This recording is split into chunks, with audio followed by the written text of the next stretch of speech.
Very impressive.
Tell me what you think, Yorkie. You think it's terrible? Is it horrible?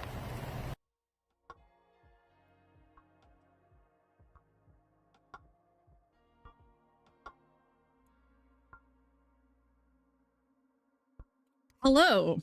Hello. It's That Hildy time, That Hildy channel. That Hildy has a lot of stuff to talk to you about today. As soon as her camera works, that is.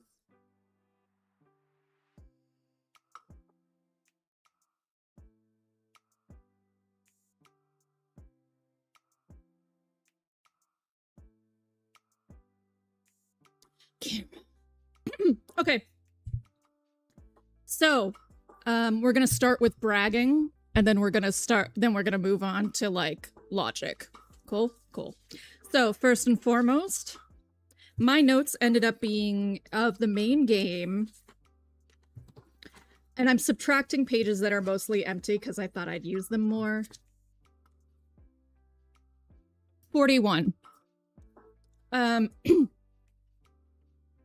page...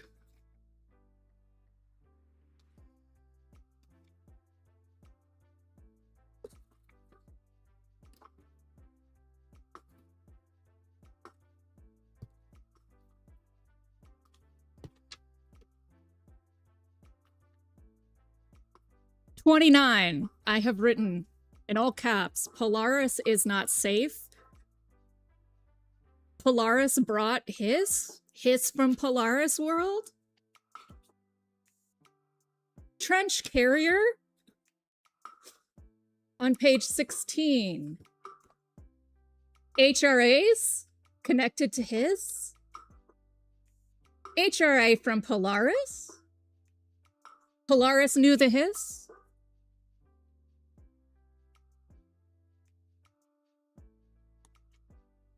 Page 23. Darling is bad guy, but not bad guy.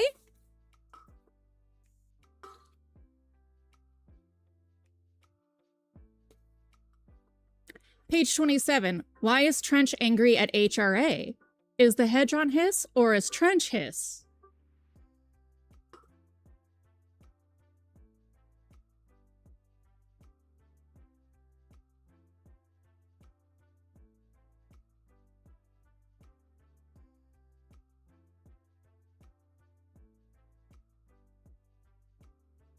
Page 12. Hedron is an entity.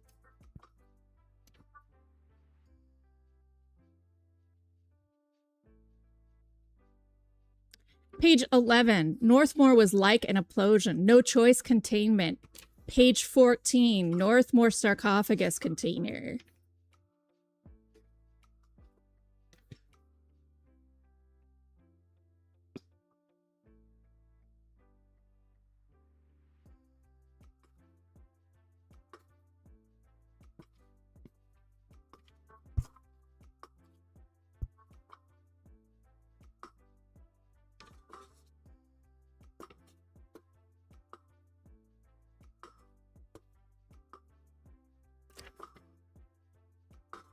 Page 34. Trench used the maze to hide the projector. Question mark. I wrote that when we find out. No, that would have been that's page 47. 37, actually. I wrote that when we find out it's in the maze, or I have to go to the maze for it. My first assumption was that Trench moved it.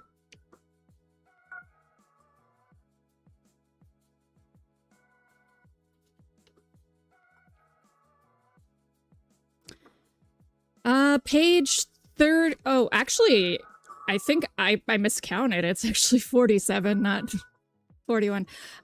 Page 41 is do not trust Hedron. Hedron is a lie.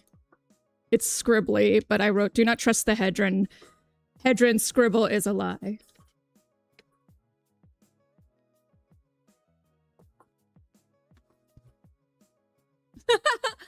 Technically correct. To hide the slide protector, to hide the base. Technically correct.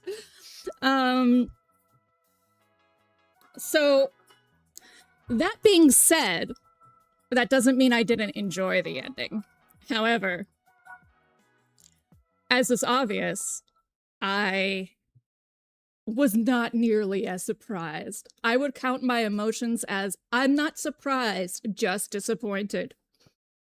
Because in my mind, this was one of the worst outcomes. I felt strongly that this was the piecing together of a lot of really terrible people's really worst sides. Curse, yeah, exactly. Curse the sudden but inevitable betrayal. You know, frankly, I'm just not a fan of that kind of metal. I really liked it as a feeling of urgency and intensity, but the song I could hit or miss with. I really liked that it opened up with Take Control. If it had just stayed as Take Control and was like hard-ass metal, I would have been down. But it was the melodic lyrics put in between that really threw me off. I think programming-wise, it's fucking phenomenal because they had to work very hard, both with audio and with technicality, to make sure that that lined up. Because the music does match your direction. I was deliberately going slow at times to test whether the music would change. And it would actually crescendo if you were going up. It would speed up in segments where you had to move quickly. It was very, very good technically. And I can see why it's everyone's best segment. It's not mine, actually. If I had to pick my favorite segment in the game, it's Dylan's dreams. I think his dreams are by far where the game shows exactly what it is. And I think that they are the scariest and creepiest portion of this game. And I really liked them. I also very much enjoyed Adi's sort of reveal at the Foundation. The ocean view is a hard second. For Dylan's dreams, it's a hard second, ocean view. I think ocean view's design, as someone who grew up in America, who went on road trips and was particularly poor and lived in the West, the ocean view is like out of my memory. Like, I felt as if I'd slept in all of those rooms, and that to create inside a video game, regardless that this is a modern one, so it focuses on realism, is incredible.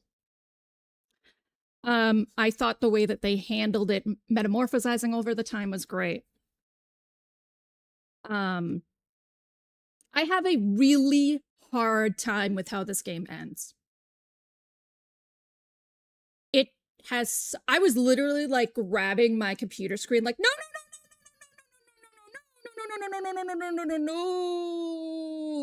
when the text started coming into the false credits, right? I'm grabbing my screen, I'm losing my mind. And then I had 30 minutes of game left. No. And Jesse Polaris is a waste of creative space. There are 4,000 different ways to make it much more empowering for Jessie as a character, and I did not buy her becoming the director at all. In fact, I would say this is the second worst ending I've ever felt in a game, and that's next to satisfactory. It's and above Mass Effect.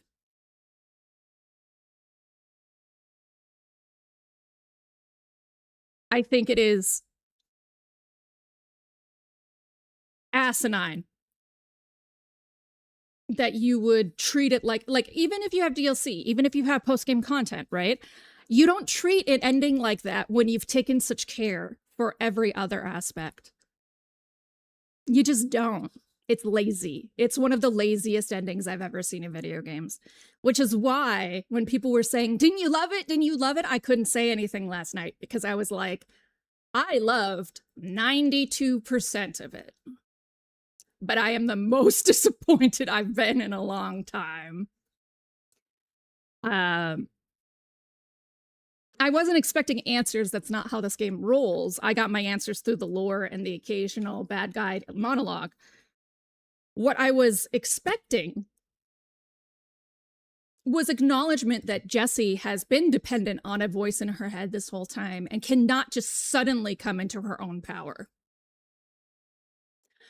I thought we were right on the edge of this really exciting breakdown. So it's not just 30 minutes, right? You actually have like 4 hours because you go into the history and whatever. I don't care. Like, there's excuses. That's an excuse. It's an excuse. I don't care about your lore. Write a better ending. Figure out how to write a better ending with your lore implications. Yeah, that's taking advantage of your fan base. You're taking advantage of your fan base to look for alternate reasons for things to be bad. Yeah, no. No, Sam Lake, get better. I expect better. And if I don't see better, I'm going to be really disappointed in Remedyverse. You don't hide your story in such a way that you then claim a slipshod ending that avoids a mental breakdown for your character that needs one, that has literally been plural her whole life and is suddenly alone. You just show me a screenshot of her last one. You don't show anything else. You avoid that because lore? You avoid any contextual change in her person because lore? Nah, fam, nah, you're not gonna sell me on that. There's no amount of lore you can give me that says that that needed to be written that way. I mean,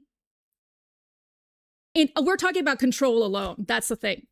Like, if this game were Alan Wake 2, I would buy the lore excuse.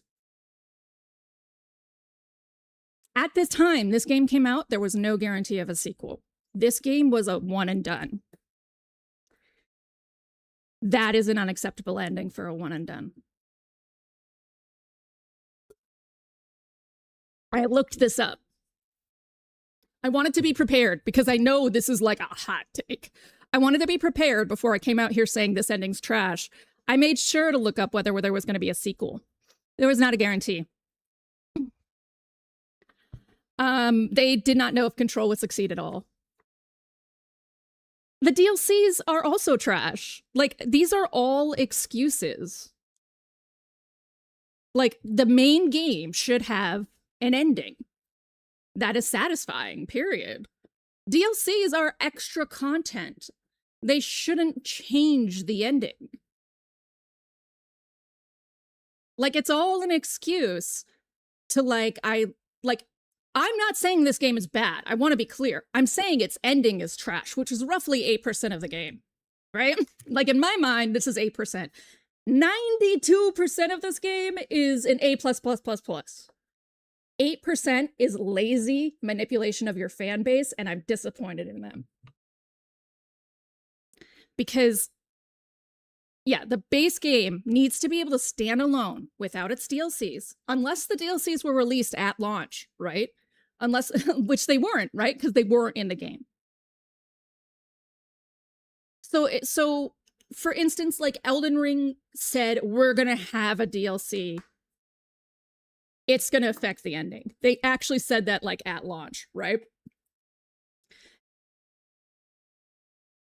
Yes, exactly. When people say we're gonna have a DLC and it's gonna contribute to the ending, then I say, okay.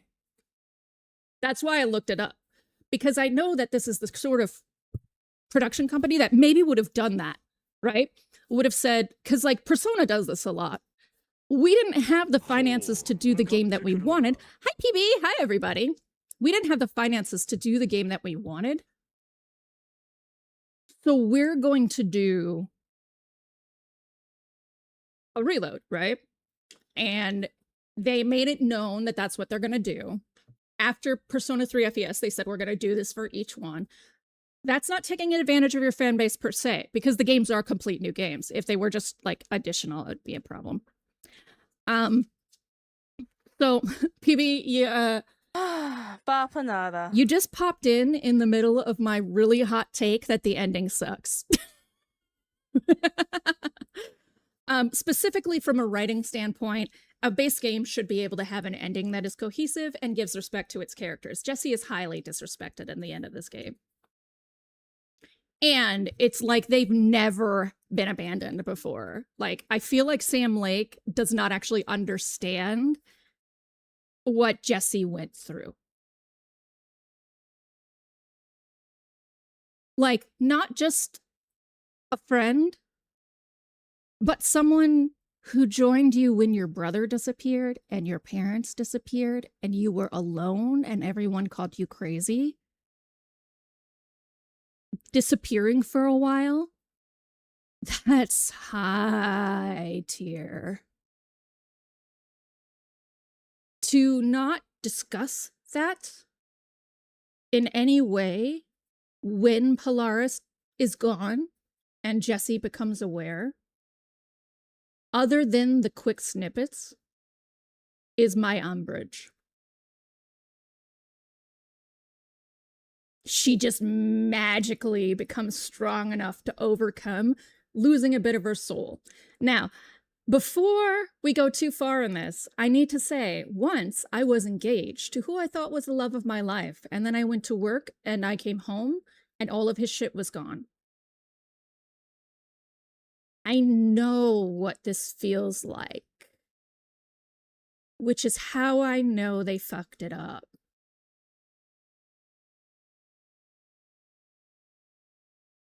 I should have felt for her. I'm the target audience. They didn't give me enough time to get in my feels and empathize. I'm not saying, oh, Hildy's personal life means her opinion's correct, but I am saying that's partially how I arrived at my judgment. Is that the target audience, who should be losing their mind saying this is too traumatic for me, felt nothing other than annoyance that I didn't get to feel that way. This should have been catharsis for me, guys. Like, I felt more upset about Dylan being mad at Polaris than I did about Jessie feeling like she was abandoned. Again.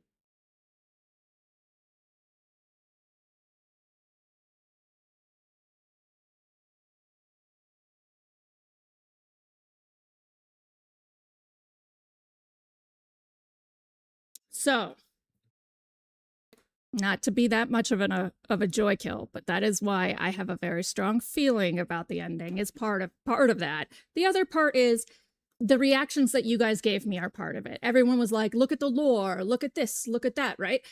That is such good nature from your fan base to be so lazy about this ending. When you have people who theoretically after one game, right? Alan Wake and then Control, correct?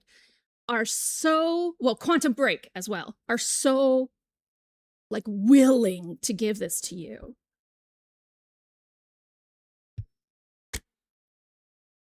Rude. It's rude.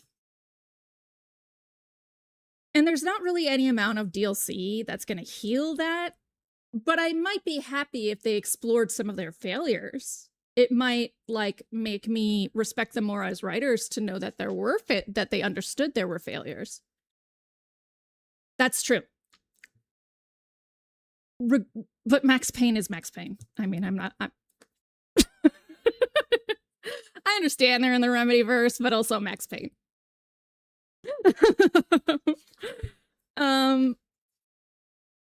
Yeah, I just feel like, you know, you have this really compassionate, intense, and kind fan base, and you were like, here, and they were like, it's for lore reasons, and then that is just like, now you can just make mistakes and be lazy and they'll forgive you. Dickheads. Especially in such a careful game too. That's the added anger, is This game is so smart. Women have different hip levels. When you're in the dream of the hiss, everybody acts opposite to their personality. People who hate each other, Langston and Arish, are hanging out together. It's like, this is so careful. What happened? Did they run out of money? That's the only thing I can think of. They ran out of money.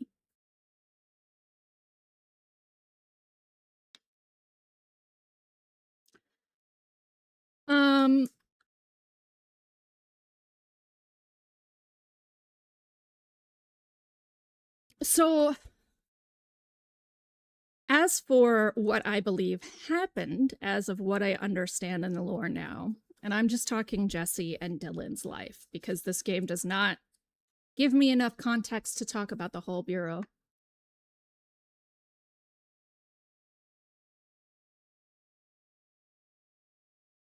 Well, and that's what I meant to say, right? PB was like, in my mind, a lover or a headmate, like that pain is, it is almost worse to me if a headmate, right? It's worse to me in that way because this person was with you all the time. They are part of you, right? So that was my main frustration there, is like, it's even worse than that, right? Even worse, the opportunity. Even worse. Especially because she came back, right? So like, you dissociated, you got over it, and then this bitch comes back, you trust her, and she goes away again? Come on. So again, as for what I think happened, and I cannot speak for the entirety of the Bureau or the universe, right? It doesn't matter. Even if she didn't leave and she was taken, it doesn't matter. The moment when she's gone should have been a breakdown, and instead it was 5 seconds. At that moment, Jesse's not aware whether she's taken or she's gone.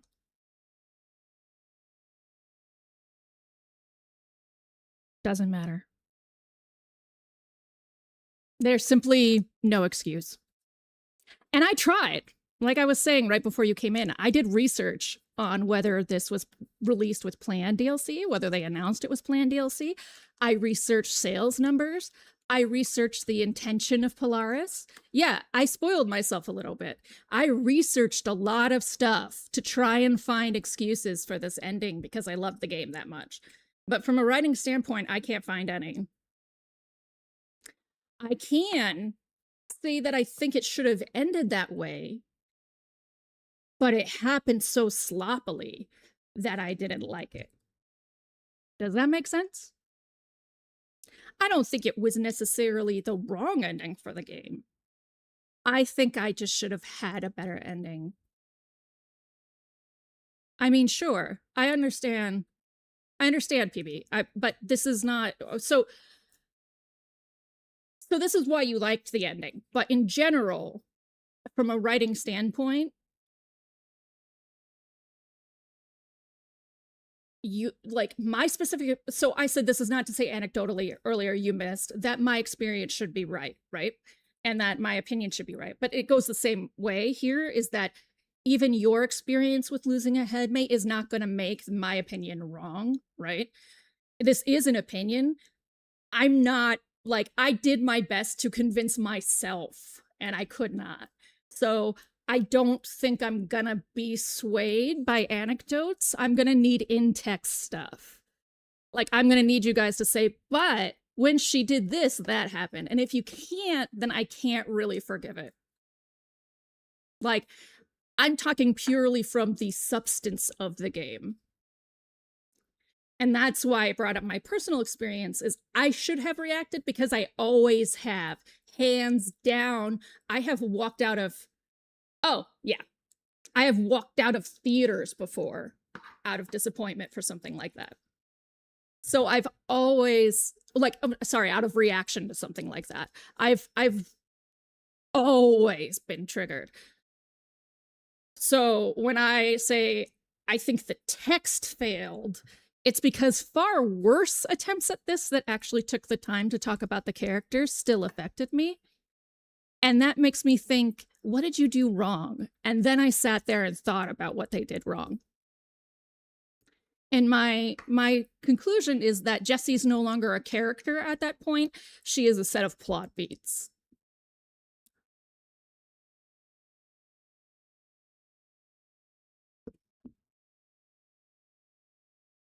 On top of it, there is an anachronism. Darling says, "Find my office, the endgame will be revealed."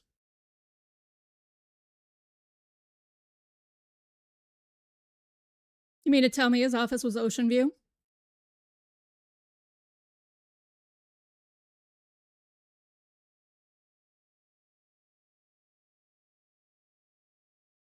It's just sloppy.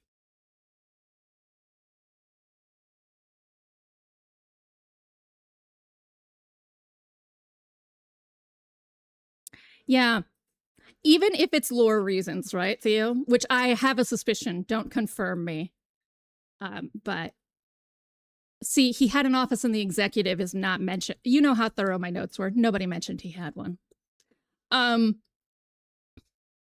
So Theo, I have that suspicion. There's still ways to make it better, right? I guess that's what I'm landing on, is there's still ways to write that where it's not a suspicion, it's known to the viewer that something is amiss, right?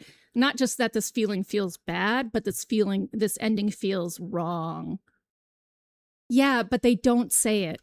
I understand he had them everywhere. Again, you guys are making these deductions and then applying them to the text. You're going to have a major plot point be find my office, and the only named office you're given of him is in research. I better be going to research. Right? These are like fundamentals of writing that when you write something good enough, people will ignore sometimes. But because I have wasted so much money on student loans, I just can't. Like, this is like basics. Like, this is, you put a gun on the wall, you know, and they didn't put the gun on the wall. They just like, they were like, who needs a gun? What?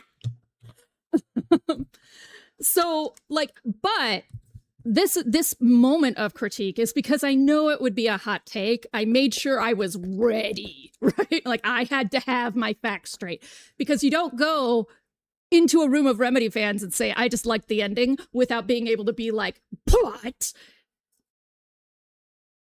I adored this game. I loved every bit of it except the end. And if the end means what I suspect, which I'm not going to share yet because I don't want spoilers, I'm disappointed in how they handled it. Because there's 20 times better ways to do it. Wanting your audience to critique you and then say what you meant is too meta for me. Yeah, Theo. Yeah. I mean, that's it. That's it. That's the base, right? As a series, right? As a series, knowing there's a sequel, knowing whatever, I have a different opinion. Knowing there's a sequel, knowing this is part of Remedyverse, they could have done it better, but it was fine, right? So when I'm taking everything into context, knowing there is a sequel, wanting your audience to critique it in a certain way as part of the metafiction is kind of cool. They should have done it better, but it's kind of cool. What they should have done is they should have made it far more drastic. Every action you take needed to be inconsequential. She should have had no emotion. There's a lot of things that they did that give you promise of a conclusion or an emotional reality, and then don't pull through. So in the context of a series, what I wanted was for you to treat this character better. You know, I wanted you to say goodbye to her characterness with more respect. So my critique comes there. Yeah. Again, that's really where from a writing standpoint, right? Like, that's my main thing, is it feels hollow, right? It feels like you really were just relying on your universe which again, in the context of a full series. So they didn't know they'd get a sequel, right? I told you I did this research, but they do have a 3-game plan for Control. So knowing that they didn't know they were going to get a sequel is why I come down so hard on them.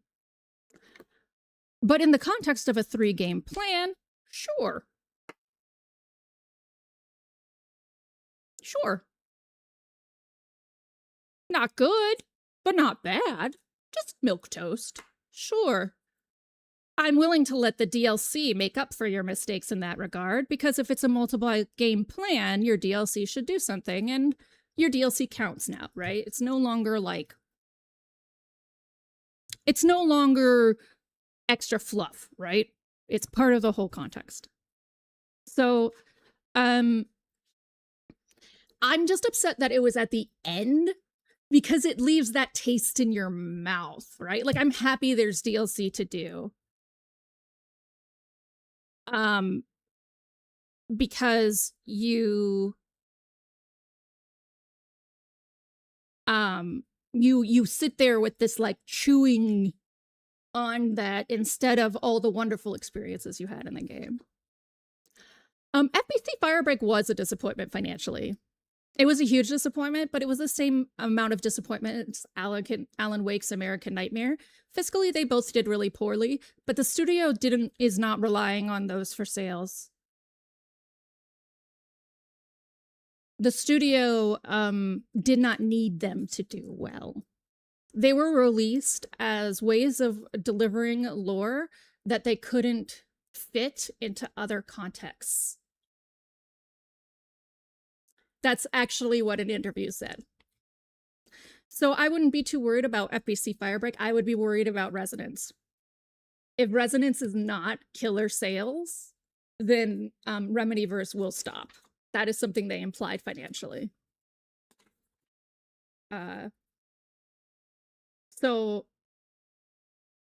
However, there definitely was a deliberate attempt. Yes, basically, if they're not getting non-Remedy people into Resonant, it's going to be a problem. And they were very clear about that in their shareholder release. I research, guys. Yes. Yes, they said it's an in-between game, and that there was a lot of lore about FBC security that they wanted to talk about,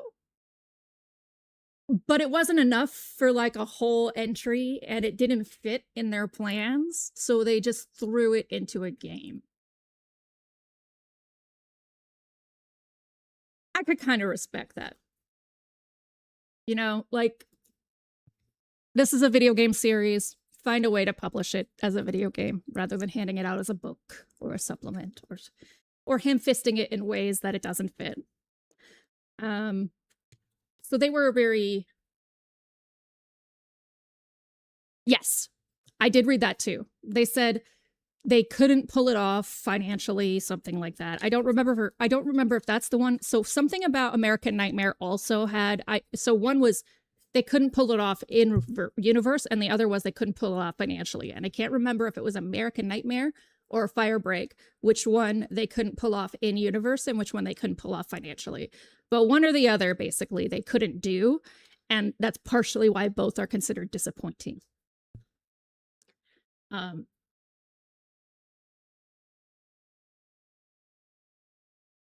So, I go and read shareholder reports, guys. I just want to be clear. Like, well, as they should. I think games that don't have content cuts are poorly edited. Especially, so this game is a book game, right? That would have been terrible. I would have hated that. Far too much life.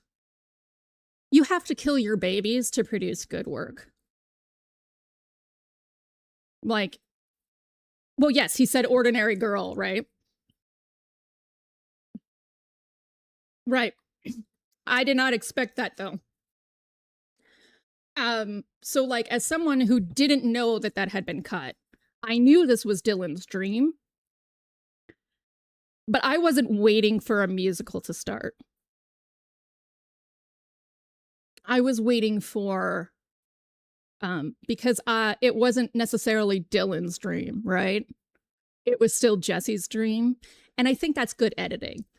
A lot of times when you see content, directors are sad about it, but the editors are happy. Yes, exactly. Some directors are, but in general, cutting is something that needs to be done more. More. And is not. And releasing the unedited versions is a mistake. The director's cut is someone who doesn't trust their editors. Yes, sometimes you gotta... I hate you, Theo.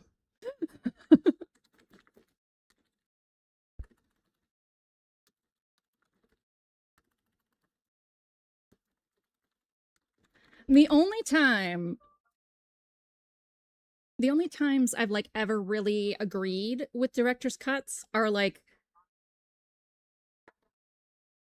The Killing Joke. Alan Moore was so abusive to his artist that he forced him to color in a specific way. So years later, they asked Brian Bolland, when the copyright on the book expired, they asked him to recolor it and release sort of a director's cut.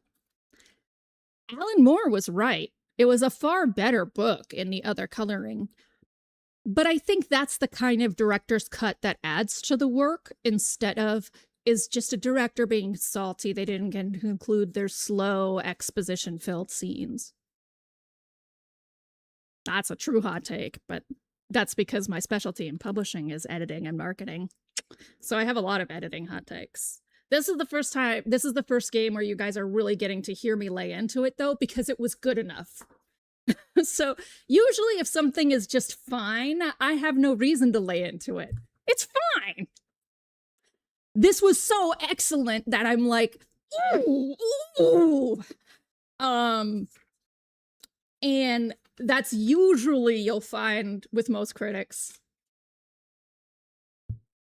I mean, I don't think that's right either. I think that's a wild presumption. Real therapy or not, traumas exist. Like, it's not like whether she's gone to therapy or not, she's not going to get triggered from trauma.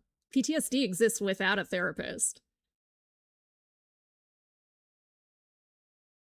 It's just lazy writing. Like, I mean, it doesn't matter.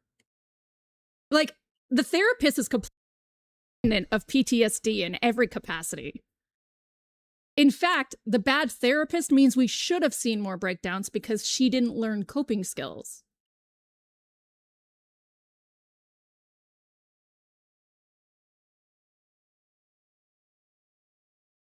I think all across the board, yeah. All across the board, real lazy. And those parts you can call lazy. Yeah. You guys are like, we don't want to hear you critique it anymore.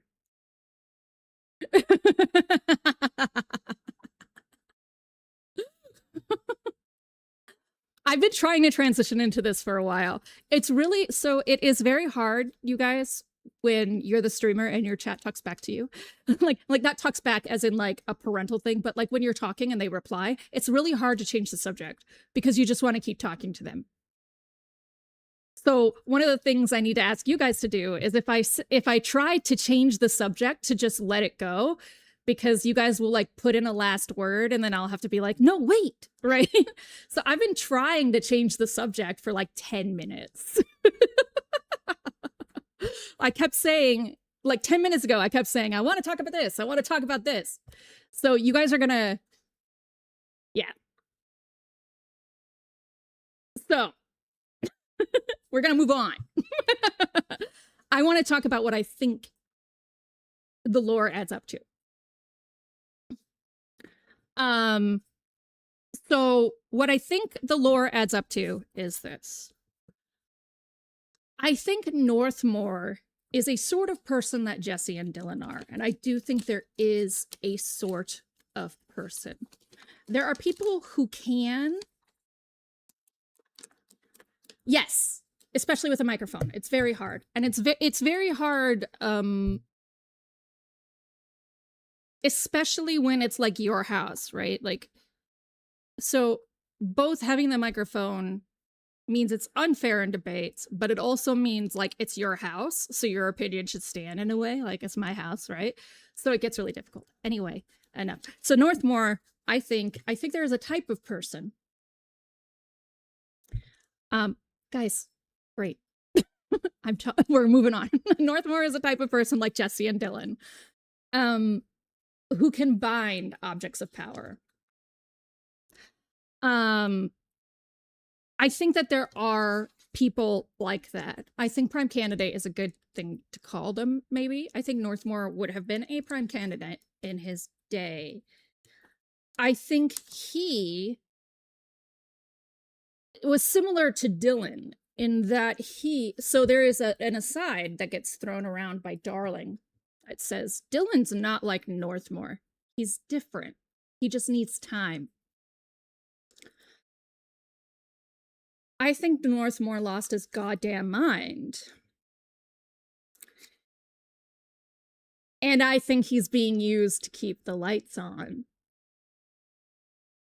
Yeah, I think he lost his goddamn mind. And Trench came in there and threw his fucking body in a sarcophagus.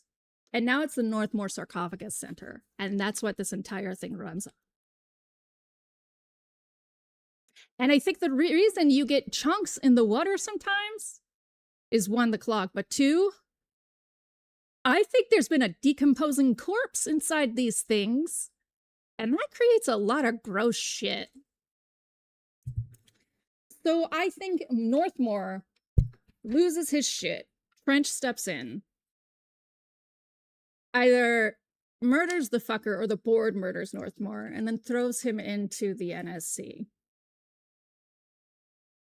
Trench is sloppy. He's always been sloppy. He never listened to anyone and he doesn't rely on anyone. He self-says that he brings something home. His daughter gets sick.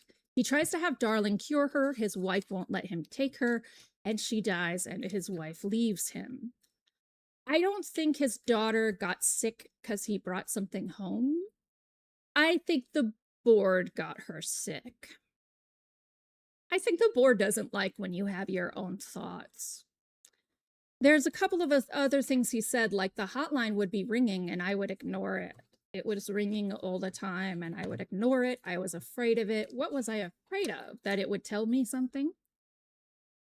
He says, I've been so exhausted. I've been having delirium. Of course, we know at this point, this is when he's being slowly taken over by the hiss, but also there is a distinct relationship to the board that is adversarial expressed in these hotlines. I am fairly positive that his family either was killed by the hiss, so that's in the back of my head, that is possible, but no, they couldn't have been. No, I'm gonna nuke it because timeline wise, he didn't get infected until after they were dead. He went on the mission because he didn't want to. He didn't want to sit with his grief. So, I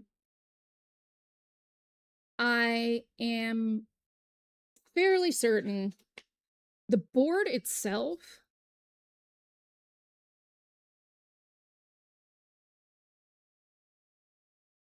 I'm not sure what the board is, and I don't think I have the information for that, but I am certain that the board is jealous. I think the board is a really jealous son of a bitch.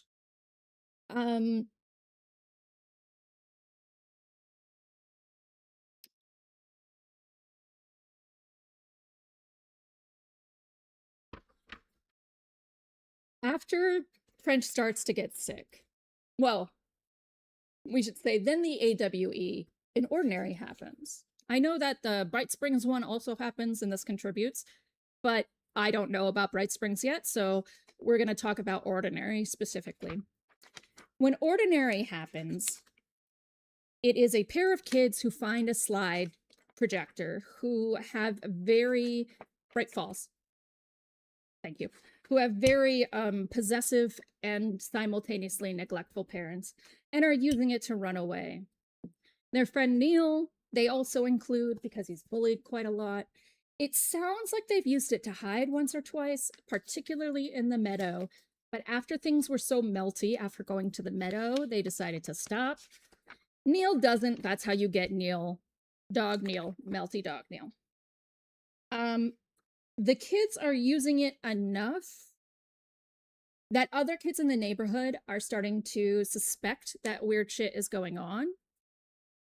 Neil is probably showing physical signs of melty or something. Tom beats him up enough to get the projector, steals it,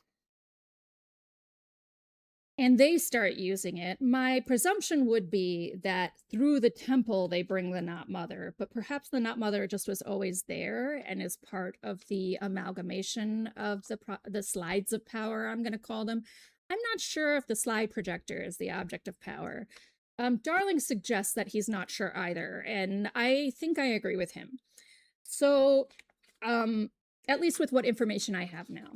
So, the Not Mother is turning these things into goat creatures, with the most likely effect of, you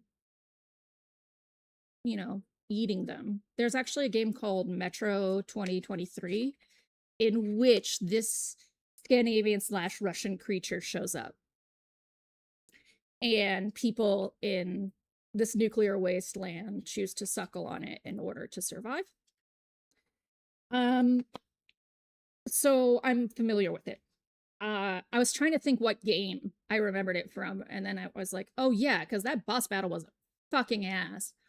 The Not Mother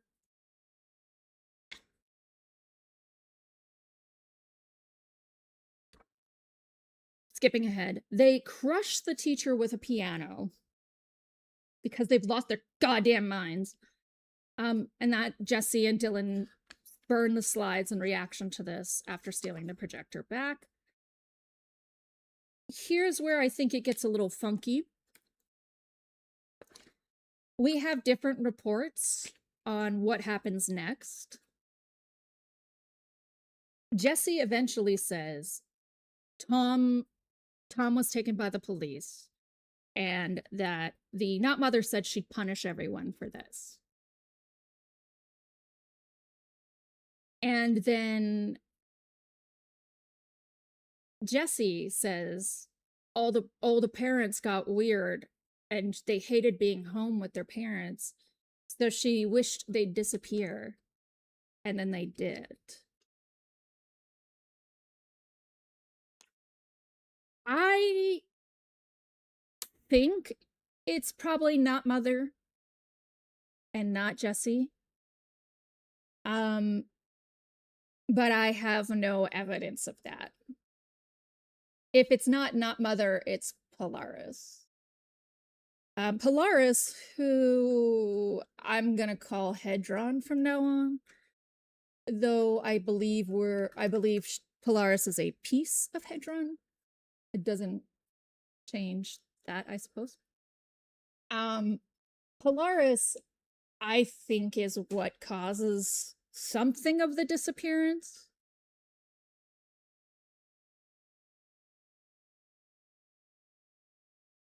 I don't know much else about that. I need more information before I can really make a call on that. But the disappearance happens. Jesse gets the fuck out, but is put in an asylum later. Dylan is tortured on end. I don't know. Darling thinks it's gonna matter. This is the big question mark for me. Why did Darling think this was a good idea?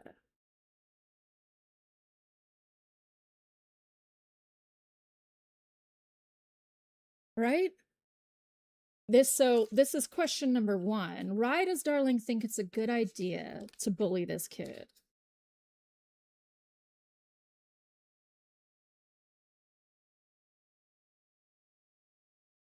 Question 2. Who exactly is Carla Vaughn, and why is she allowed to treat people like this?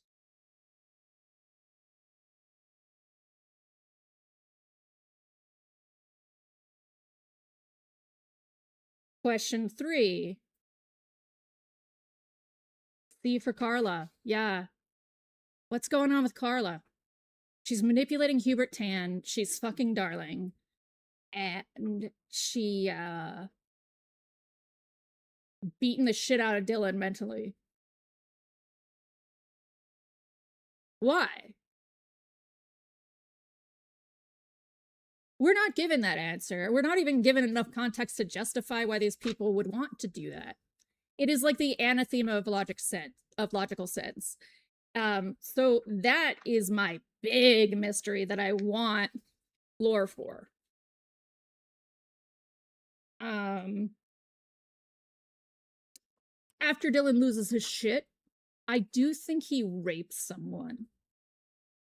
And the reason I think he does, I think he rapes them to death. And the reason I think he does is this boys will be boys comment.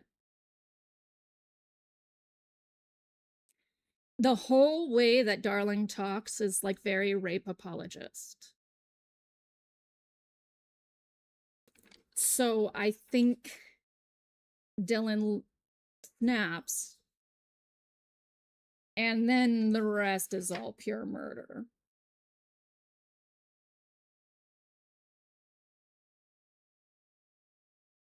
When is about 5 years ago that Trench and Darling go to slide 36.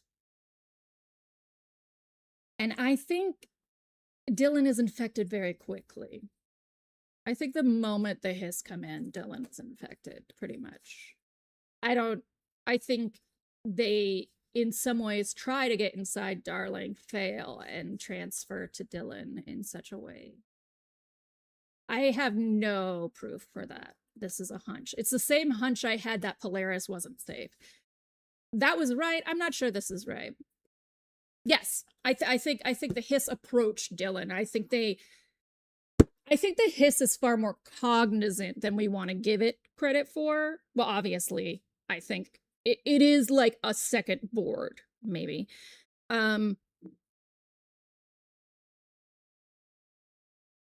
And I think the hiss sense that great power and they want it. So they go and find him. And I'm not entirely sure if his malicious actions happen timeline-wise after hiss or pre-hiss. He was already violent pre-hiss, so I'm not sure. I do still think that they're separated people. I think that there is a Jesse Dylan Faden. And I think a lot of what, so here's where I become an ending apologist in a way. I think the reason we don't get a lot of that negative stuff is because it's in Dylan. Now, they don't tell me that, nor do they provide substantiation for that, so my previous opinion stands. But I think then we get Jesse having Polaris return after the hiss invades Dylan. So I guess it would have to be pretty recent, actually. Because Jesse gets on the train for New York in like October 12th. She shows up in New York October 28th. And I think it's November 3rd when she gets to the bureau. And so Dylan pretty much is infected October 11th. And Polaris is like, well, deuces. Guess I'm going to the other one. Because I think Polaris's entire motivation was to get themselves out of. like when slide 36 disappears, Polaris disappears. Because I think Polaris helped Jesse, Dylan, Faden, not Jesse. Them being split knocks Polaris out of the head. Hedron being trapped, Polaris frees themselves to try and get Jesse, Dylan, Faden, and finds just Dylan.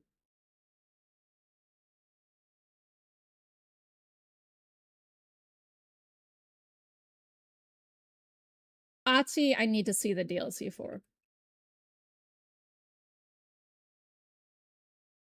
This is all theories based only on the lore I've seen, only on the gameplay I've played.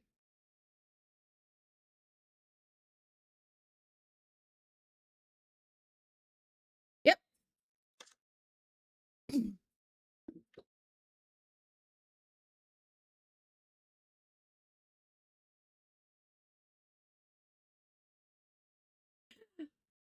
I think Ati went on vacation in the same way that someone who takes a lot of weed goes on vacation.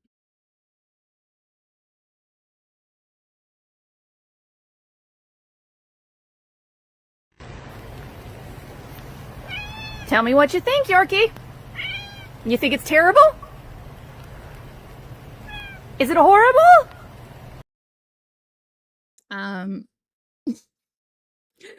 But I'm gonna be blunt here. I don't know enough.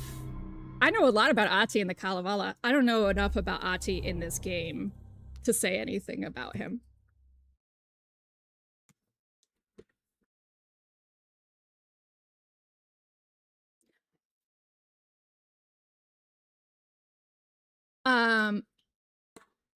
I can say though that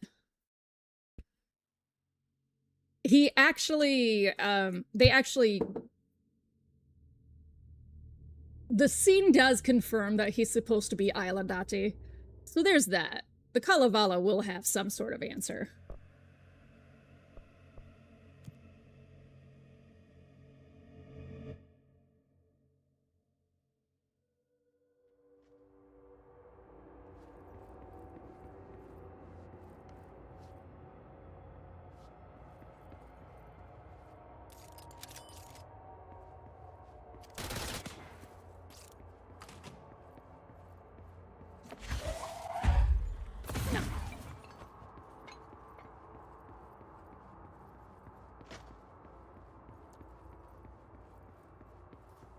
I do too.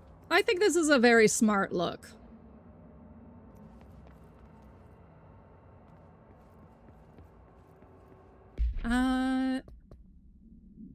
So the mold is a huge gap in my understanding of this game, so we're gonna focus on doing this quest, even though it's not DLC. Me too. I like that it is opposite to the board.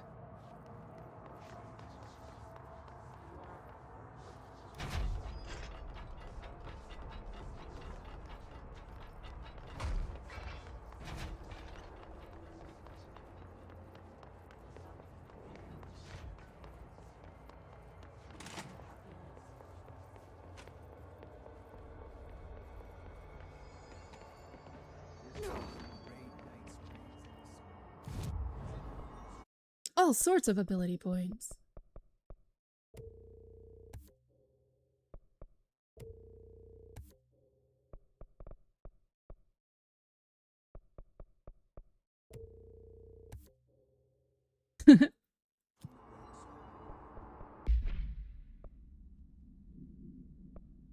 Yeah, I hate that astral dive suit.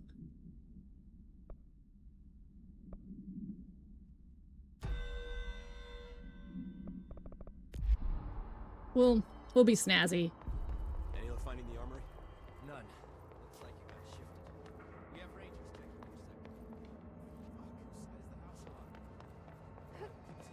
your All right, we've got to go to below central research.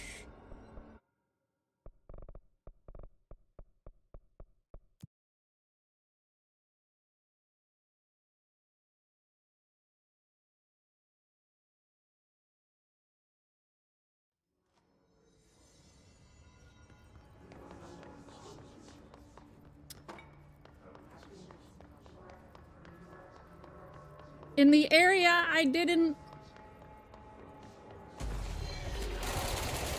want to go to. Hi. Where'd it go? Where'd you go? You're supposed to be my friend now, see? Thank you.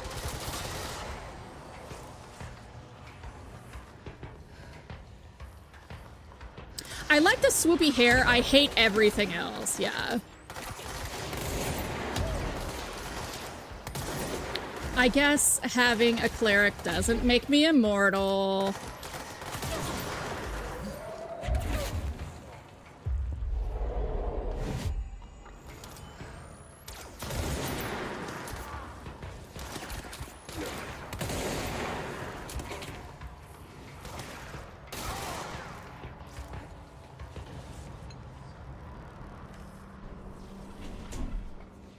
Yeah, I like this. I like her hair. I really dislike the rest of it. Like the red is kind of jarring. The red sensory guys.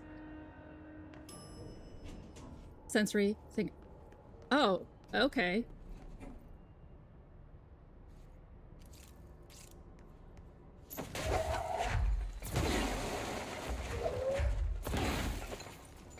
Oh.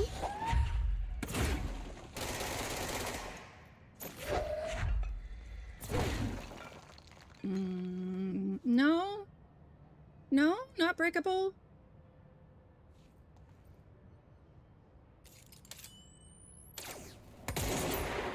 No. Well, why are these all at an angle then?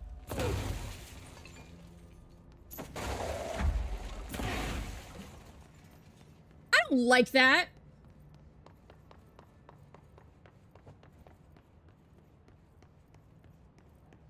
Oh, this is astral, isn't it? Yeah.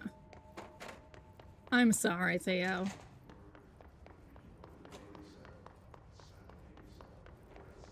First, I trash your game. Then I get a song stuck in your head. I don't know how you stand me.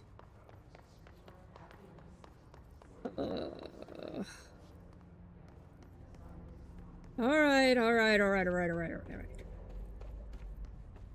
Do it. God damn it.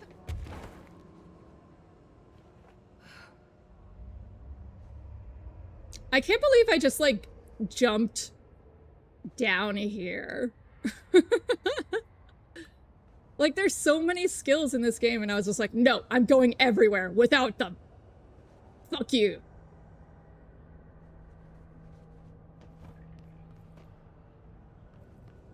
The pit.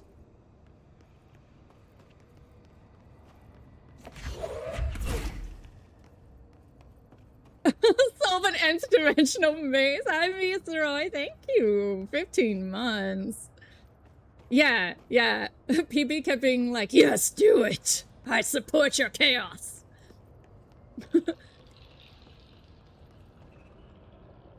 Wait.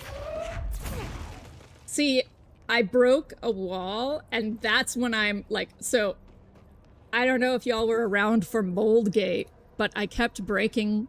I broke a wall and was like, oh, now I have to look for broken wall. Oh, they're real people. Oh God, don't kill the real people. First, even if you have, I still wouldn't go in. Excuse me, are you lost? That was outrageously easy. Do you normally barge into people's private workspaces? She clearly doesn't know who she's talking to. Shouldn't you be in a safe room? Why? Because of those hiss things the Rangers keep going on about. Haven't you people sorted that out yet? The situation down here could spell doom for the Bureau. You mean this mold? Correct.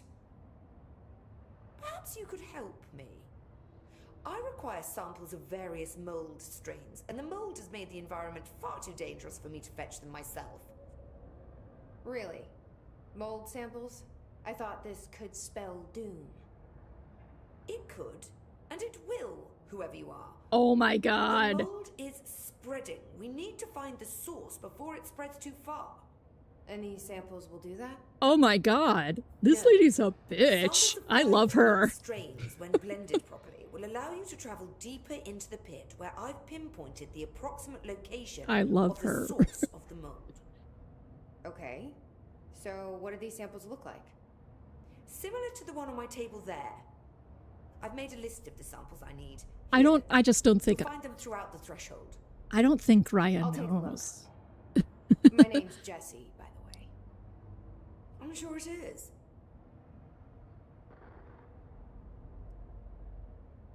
Uh-huh. I assume you'll be staying with us until the mold is eradicated. Indeed. Until I find a permanent resolution to this pesky fungus business, I'll be here. Perhaps even beyond that, seeing as you are quite understaffed at the moment.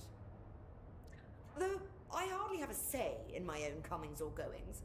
Your oldest house won't open the exits until those hiss monstrosities are cleared out. Glad to have you along for the ride. I missed a lot by not coming to her earlier. Yeah. How much? I'll just read. If you can find them on YouTube, I'll watch them. But I don't know if there's that. Will the mold be under control anytime soon?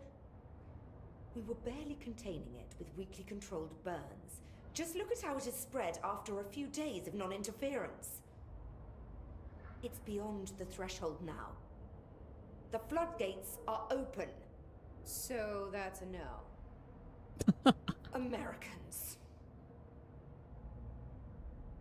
With Darling gone, I'm putting Emily Pope in charge of the research sector. Are you okay with that? Perfectly. You have pulled Excalibur from the stone, and now decree as you see fit, O Queen. What a true meritocracy we live in. Glad to hear it. Whoa.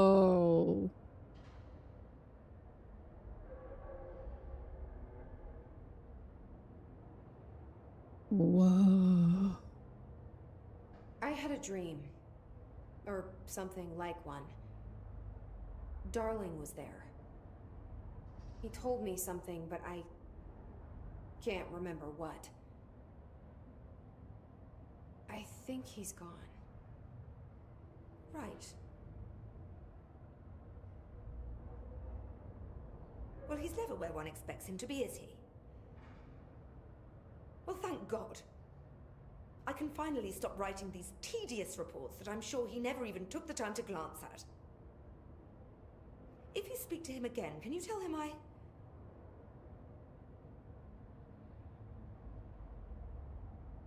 hope he found what he was looking for. I'll try. I should be getting back to work. Oh. I'll see dear. you later, Rhea. Dr. Underhill, if you please. No.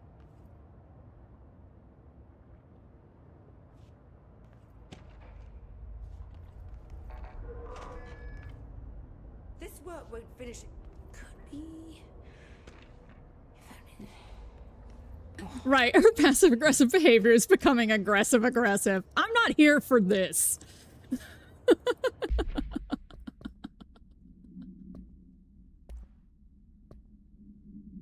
Yes, corruption manifests in vastly different ways. Some hosts remain largely unchanged, while others are barely recognizable as human. What determines this level of alteration? Is it the duration of corruption? It could simply be an evolutionary process, each entity representing a stage of growth and an undiscovered linear progression leading towards... What? Oh, wait, okay, so PB, if I chose mission select at the beginning, would I be able to go before the final mission and then go see her? Additionally, his entities possess various paranatural abilities. How have they achieved this? Do they gain them from corrupting objects of power? Have they corrupted a single, highly talented para-utilitarian and divided their access to paranatural abilities across the network of his corrupted hosts? Got it. As a scientist, I am hindered by the sheer number of questions. It's difficult to identify where one should begin. What is the most pertinent question? How do we kill it? That seems like a good start. So you want to know how my mold research is getting on, Casper? Here it is. Microscopic organisms, similar in appearance to construct the architecture of the mold. I do not understand if these are the original disseminators of the mold or are bitten by some fungal infection. The mold is the most prolific and durable organism I have ever seen. I theorize there is a mold source located somewhere on our side of the threshold, rooted here to accelerate growth in our dimension. I refer to this yet unknown source as Mold 1. The mold produces an enticing aroma to encourage human consumption of itself. It propagates in the chest cavity and quickly subsumes the entire body, seizing control of motor functions. This behavior was not observed when I first arrived, which means the mold has adapted to our presence, targeting our biological imperatives as a way to spread. This is not what mold can do. I promise, and mold isn't a plant, so I've already pick a different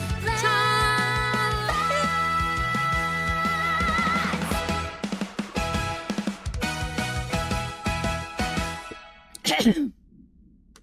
So I've already done mold isn't a plant. What would you like?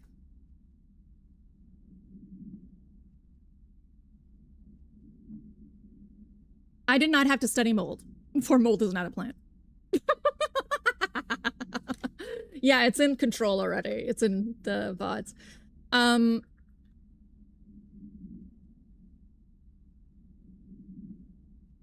So what can I do for you? Would you want the points refunded?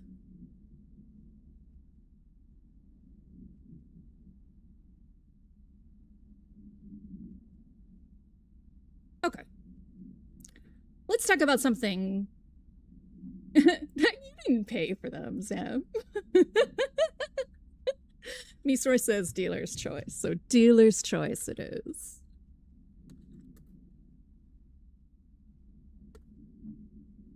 Let's look at pollen.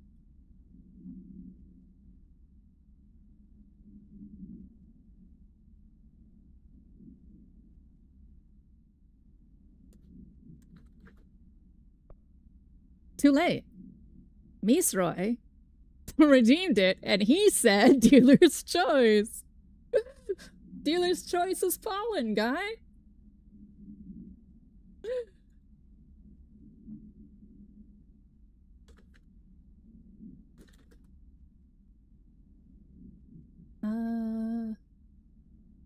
Just got to find the kind of pictures I want.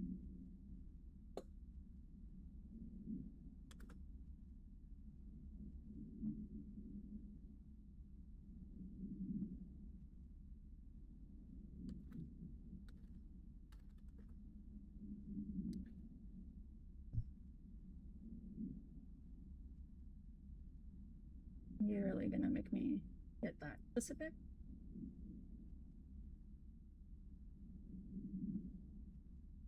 Okay.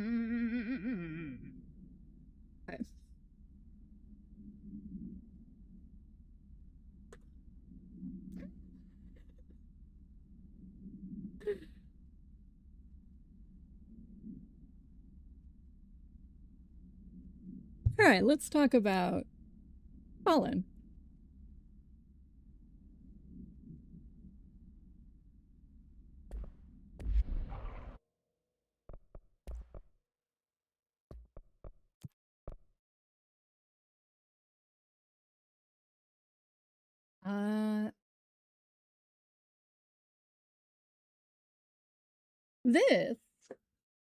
These are all pollen.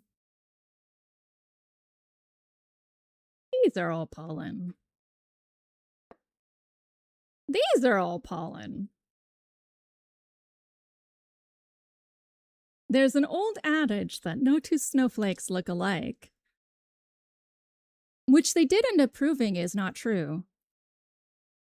But what is true is that no two plants' pollen is alike. Every plant has a unique pollen structure. What you're looking at is called the tapetum, which is a hard exterior. It is made of sporopollenin, and the actual tapetum layer. So we call the whole exterior tapetum, but then if you look at this image here, you'll see the sort of interior lining. That is what the tapetum is, and then there's the shell. The shell sporopollenin is the hardest substance on Earth. If literally nothing can crush a pollen at the same size ratio, nothing. If we could somehow make sporopollenin human-sized, we would have real adamantium. The reason it's called sporopollenin is because it's in pollen and spores. It makes the casing around spores and the casing around pollen. It is a series of carbon-connected fibers that are intense and double layered. Now, the reason I thought of pollen, re-mold, is that they're both technically single cellular organisms.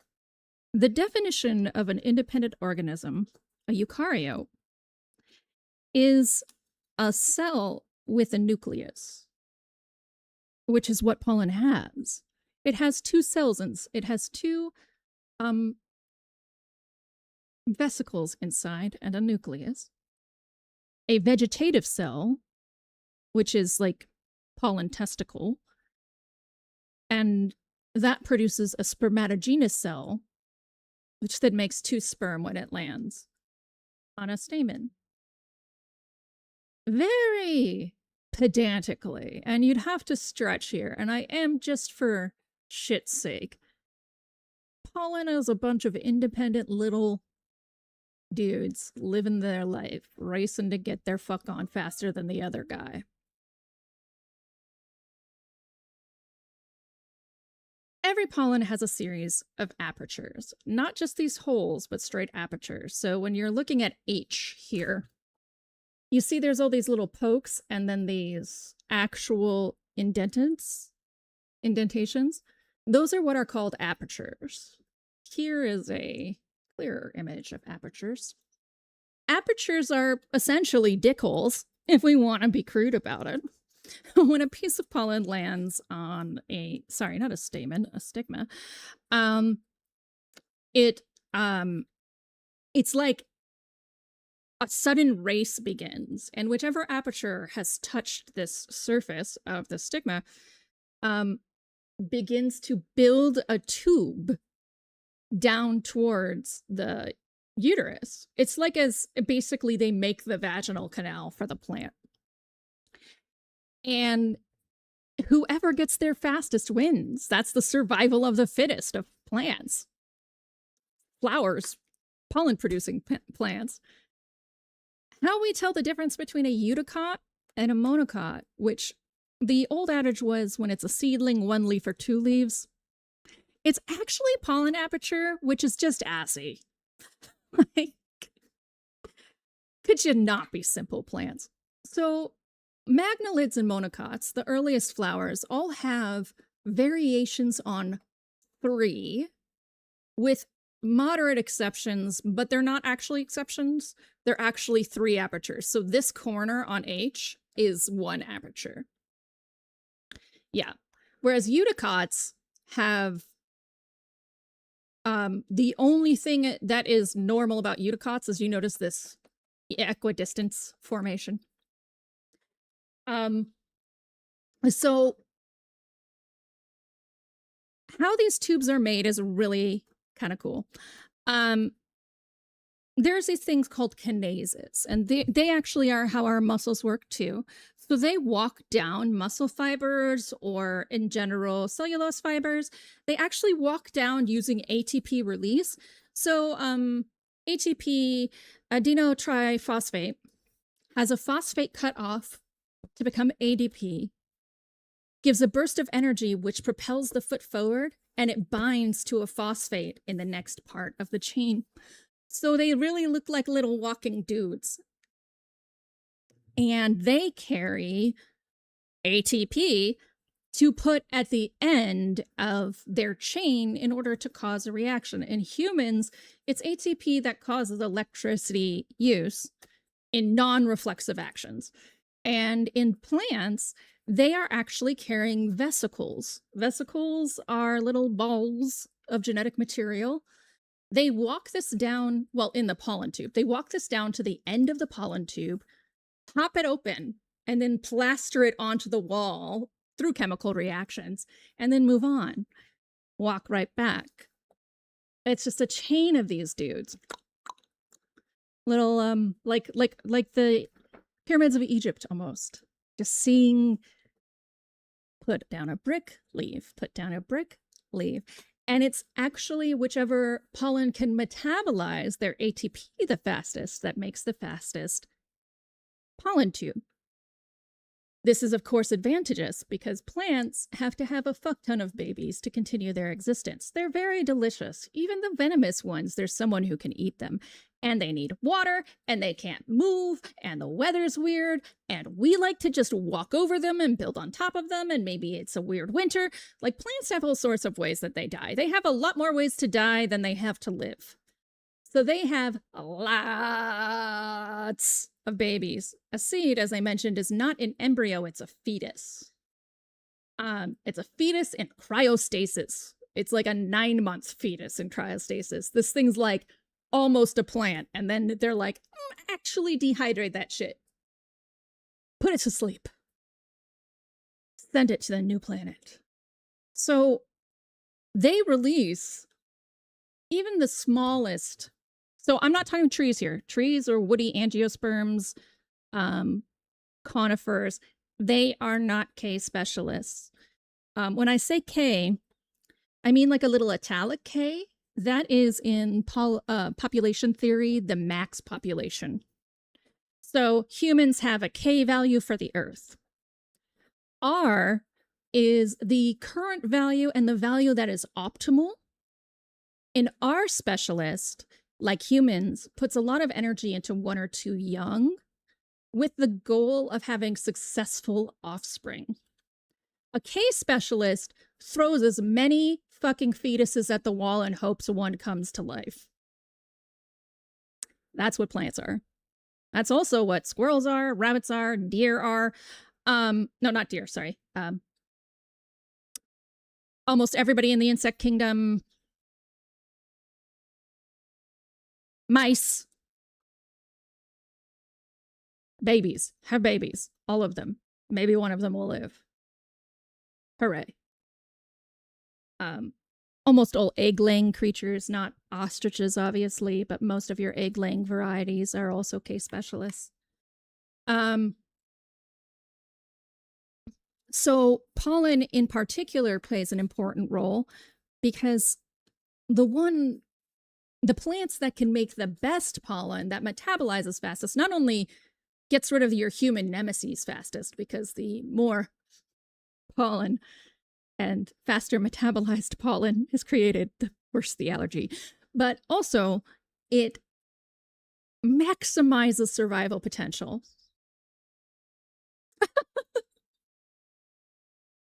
I'm going to quote myself with the throw fetuses, then quote you, because I can't believe I said that out loud.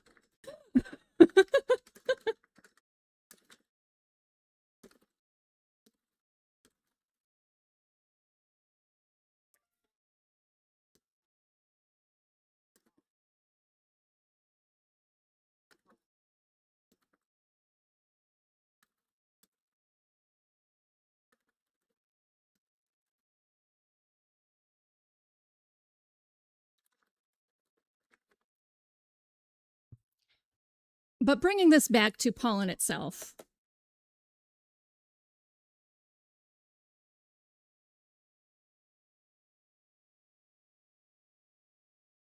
The uniqueness of pollen has another reason as well, which it shares with mold.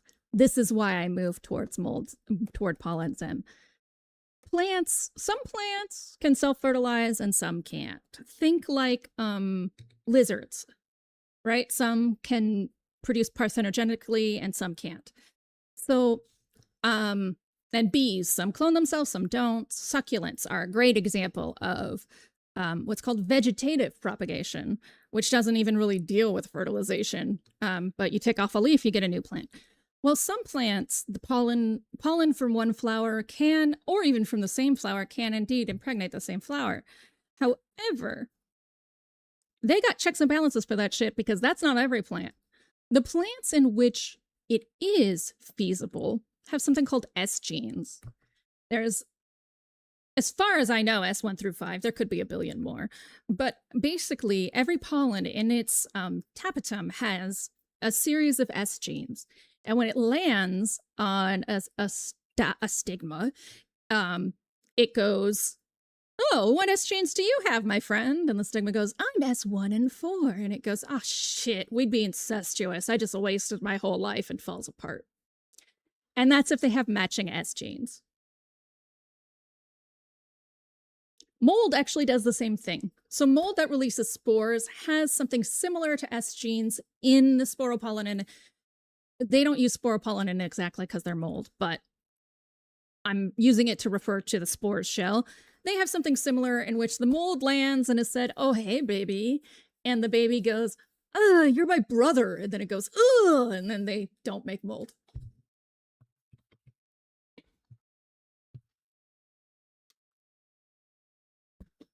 So, pollen.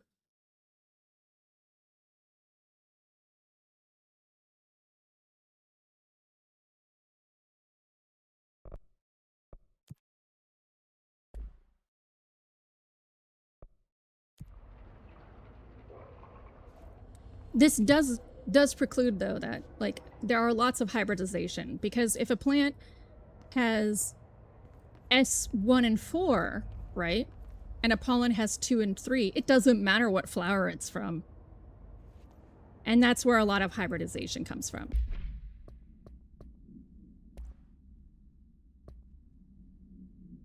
Dr. Darling's recently penned essay titled, oh, hold on.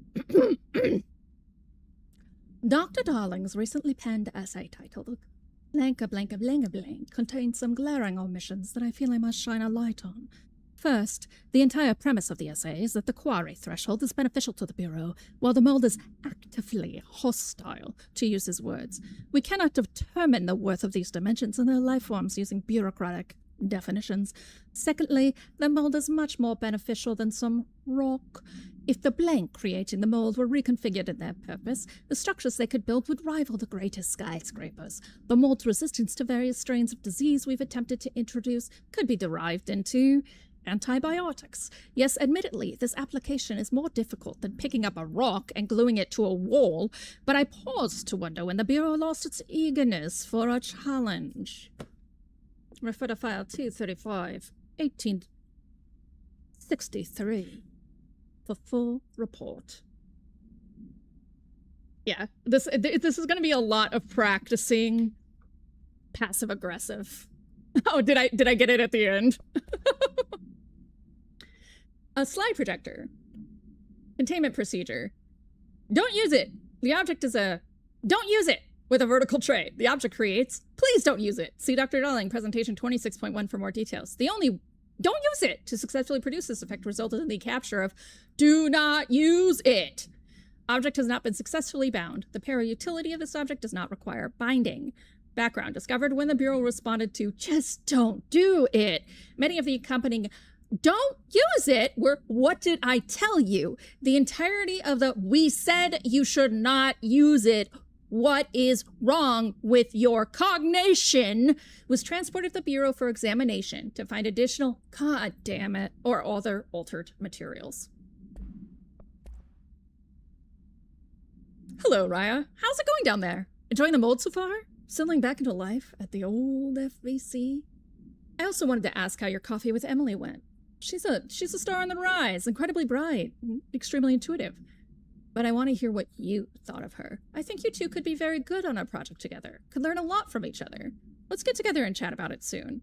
Anyway, sorry for the interruption.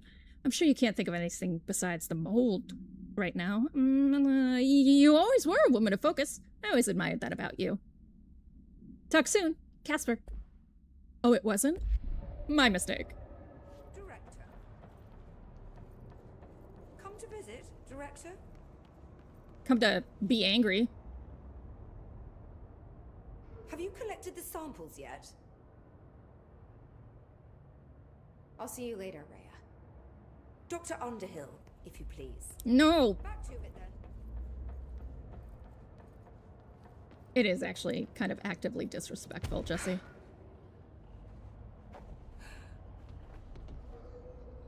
Just because someone's disrespectful to you doesn't mean you get to be disrespectful to them. Unless they're a Nazi. It smells so sweet down here. I'm really hungry. I wonder how this mold tastes. Jesse!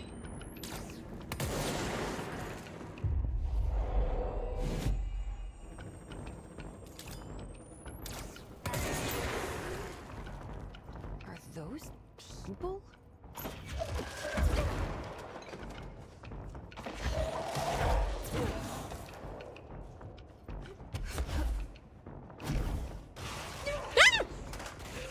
What the fuck?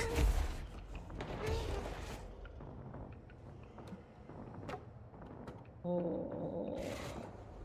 So cranky. Oh, Jesus. No, no, no, no, no, no, no, no, no. No, what is happening? I knew I was right to want to just explode you guys. Oh, God. Oh, God. What in tarnation?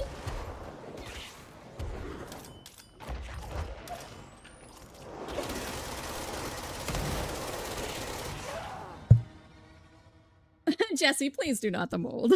Do not the mold. But it smells like cookies.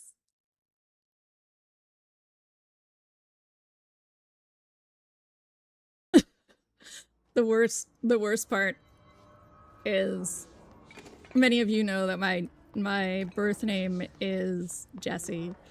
And so I'm just like, every time someone's like, Jesse, no! I'm like, I know! But then I have the same reaction Jesse does, and I go, don't yell at me!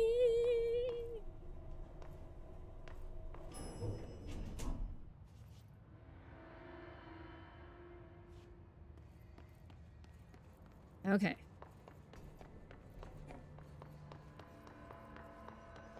Wrong way. Wrong way.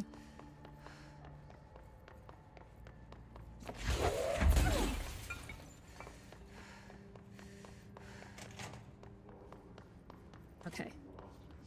Mold.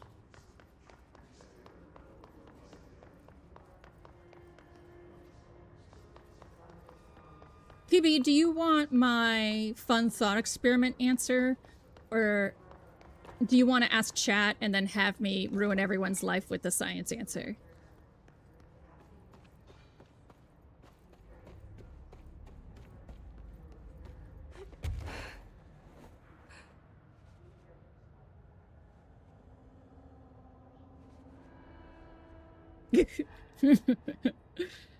The answer is probably not. Actually, I don't even feel like ruining everyone's life with science. Science says probably not. However, I think it would be a cool universe if that was the case.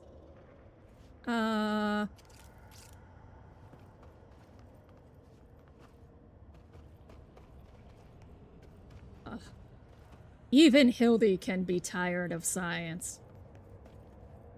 Rose near toilets. Toilets.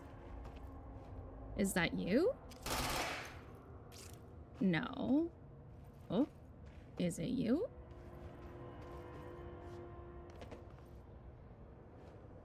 Okay. Is it not these toilets?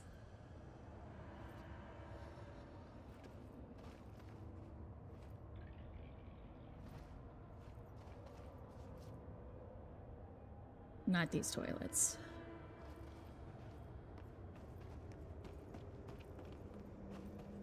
At least at first babies be dumb as hell. Oh man, I wish. They are dumb as hell. But I wish that's what I said. Alright, grows near TVs. How do I collect samples?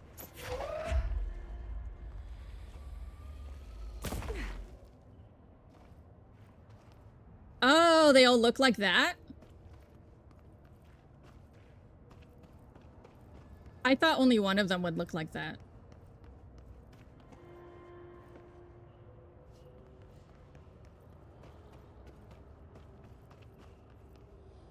It is no, it is true. It's they're very smart linguistically. They're very dumb otherwise.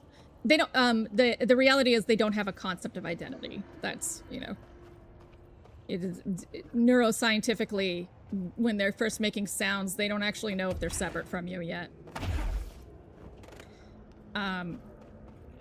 But that's boring.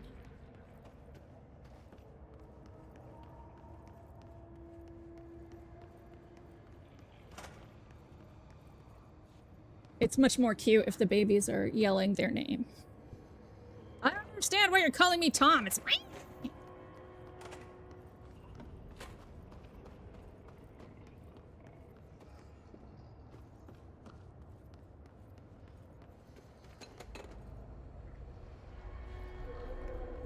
I mean, one grows near the pit, so maybe?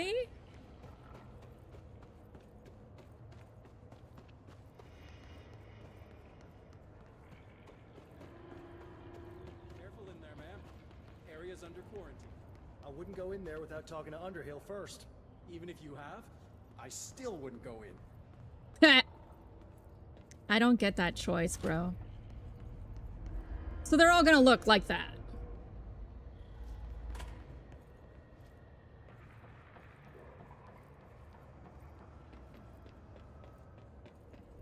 They're just like, why do you not understand me?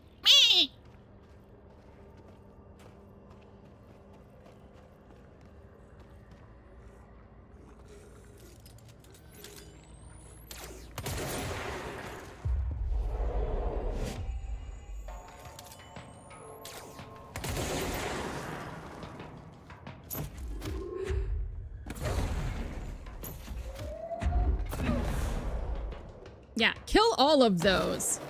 I hate those things.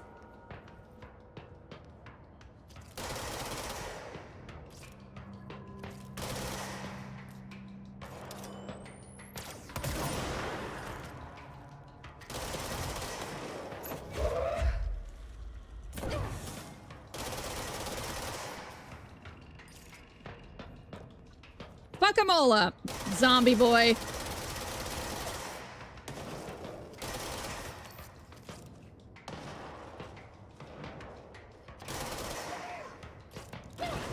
Ow.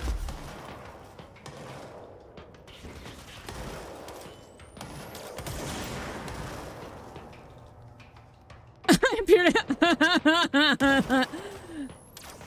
Hello, Phantom. One would hope, wouldn't they? You missed my absolute terrible death march earlier, so...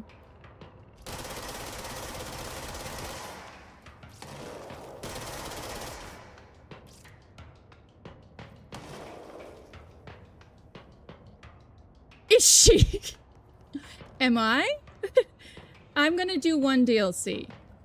The other, I am told, is spoilerific for Alan Wake.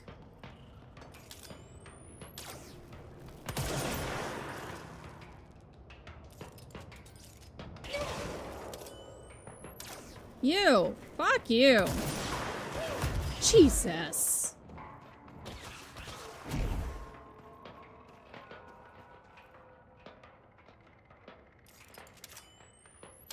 Fuck you! Yeah, I realized I didn't do this, so I'm already director.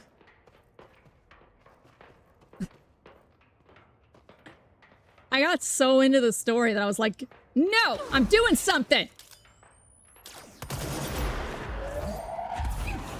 Ugh.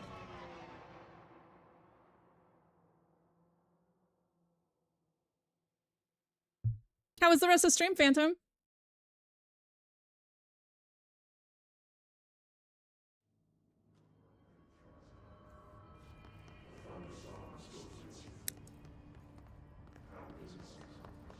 Fine. Yes. I would suggest people who are afraid of heights maybe don't watch me play games where I can levitate, because I have way too much fun falling to my death.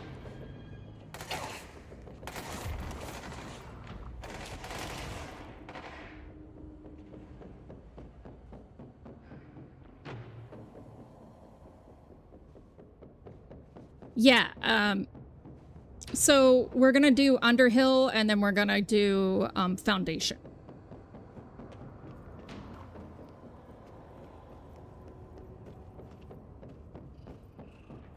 Oh, the one that's spoilery for Alan Wake?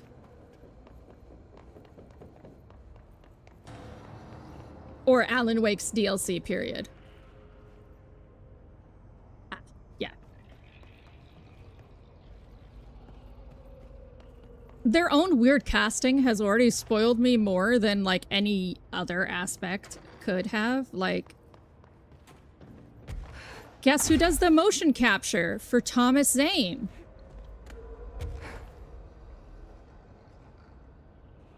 Same person who does the motion capture for Alan Wake and some middling Finnish character that they both are the same as. Who voices them? Same person. Well, Matthew Peretta voices Alan Wake, but Thomas Zane? Matthew Peretta. Yep.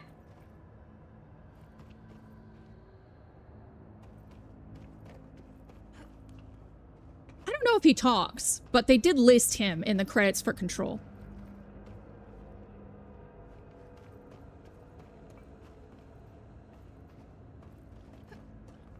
So, knowing that I'm already, like, I've already got some sort of, yeah. So I have elected, oh, Jesus! The fuck? Oh, God.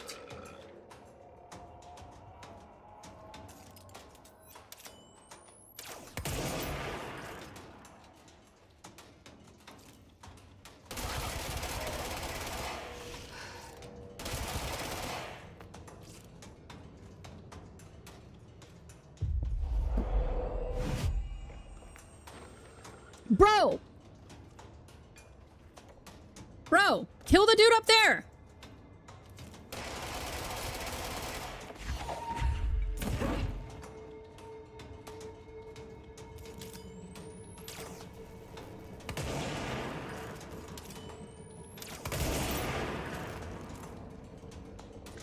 I'm a very observant person, so I do get spoiled easily. That's actually why PB doesn't want me to do it. PB knows that I, like... PB even made, like, a kind of cranky comment, like, I noticed you noticed the Thomas Zane thing. It wasn't that cranky, because I know PB likes my observations, but... so...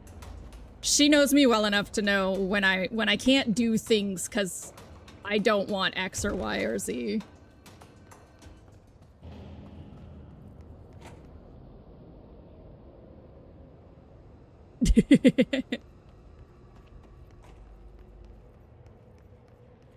All right. So I saw a mold and then got my ass handed to me. So I don't know why I didn't use shield. I'm like, oh, you know, this is a pre-endgame mission. It can't be that difficult. And then I'm like breaking myself.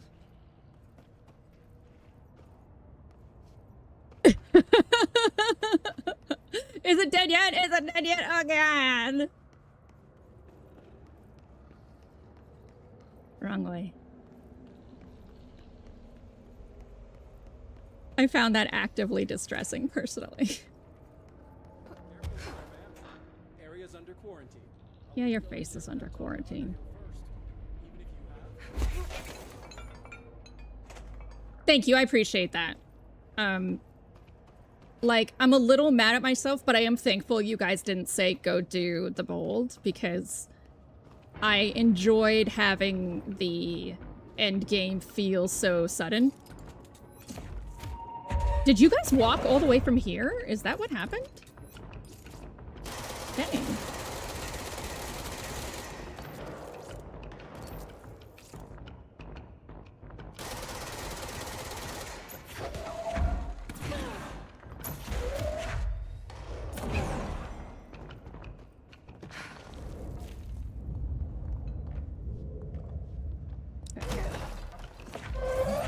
Eyes on you, motherfucker.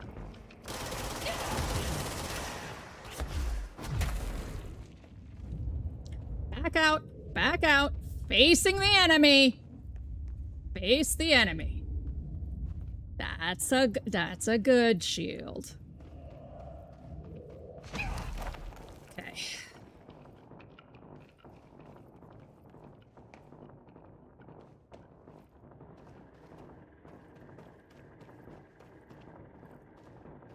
Oh, thanks, PB.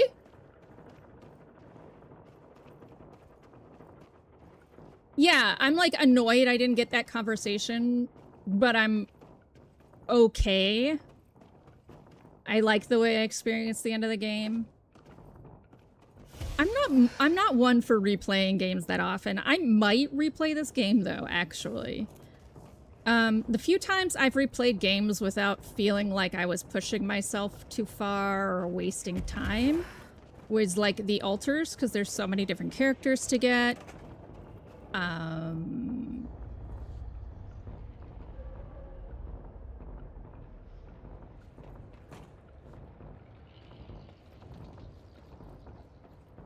Persona, because you have to get true endings. Positive effects of talking to plants. I wonder if they talk back in ways we cannot hear. Girl, they do!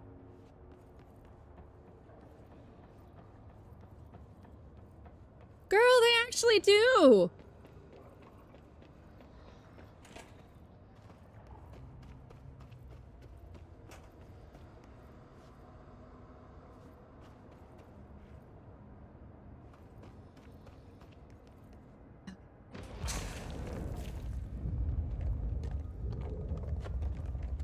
No, oh. What is down here? Is that just the route to where I was? It's a maze. I hate mazes.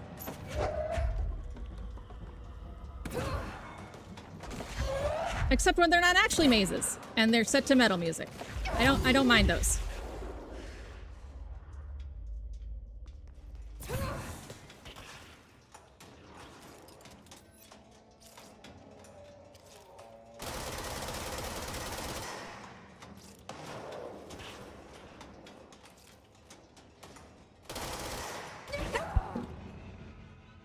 That same fucking dude has gotten me each time. Are you joking?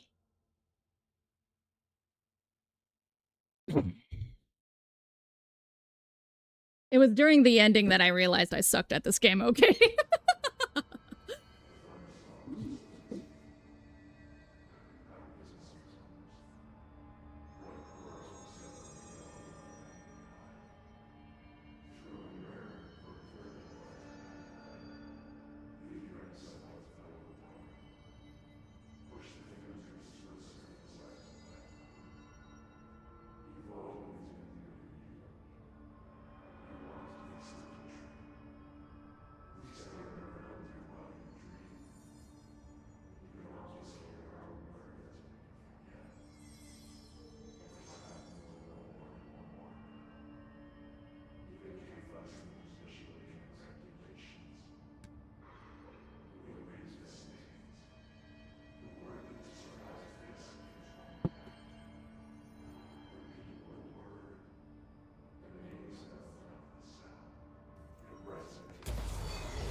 So, although I picked up that it's old school sexist, I don't think I actually connected that it, like, I'm trying to think of incidences of actual sexism I've seen.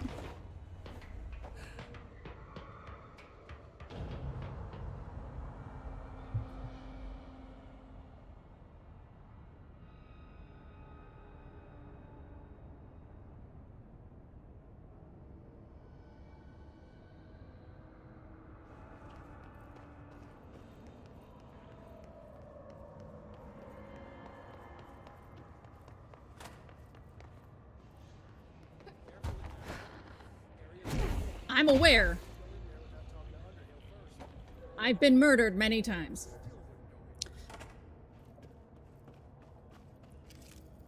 Yeah, well...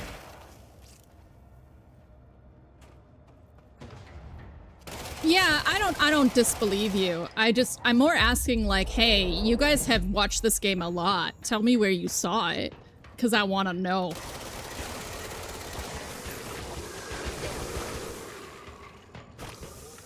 Excuse me, sir.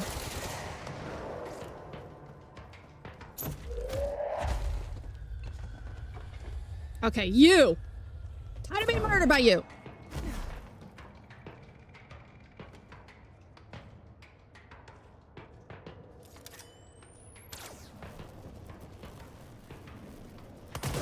Dang it.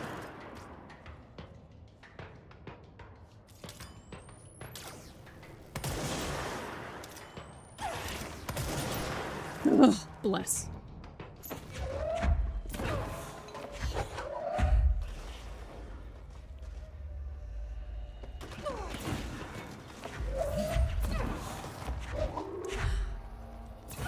I didn't pay attention to mission names.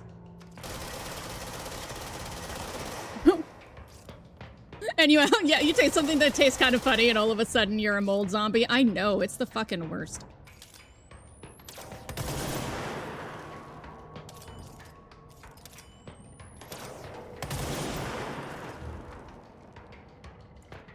That's not gonna help me. The mission when you do what?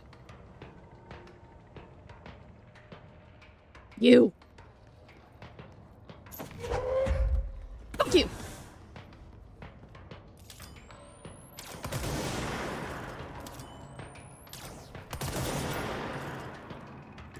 Oh. Okay. You know what? I did get the feeling from Marshall that she was having to sort of man herself up. I didn't like process it cognitively because there's so much information you're taking in this game.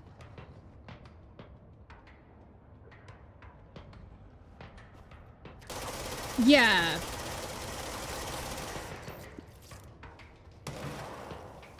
She was behaving in a lot of ways that, like, hi Nikki, welcome back.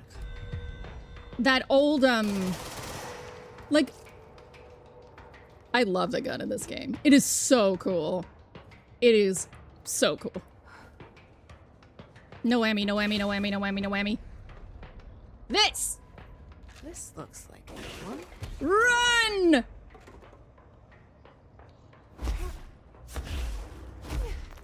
I don't know who's spitting at me. I don't want to know.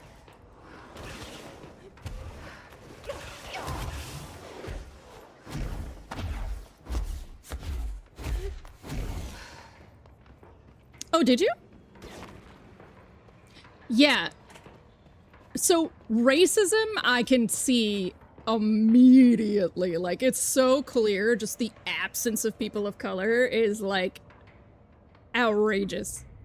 And every time you find a person of color, they're in a low-level position. Light in here could be better. Should requisition another fluorescent. I was thinking about the level of makeup everyone wore. And the way that their hair is done. Like, just because the tech is the 60s doesn't mean you have to behave that way. I think that's something interesting.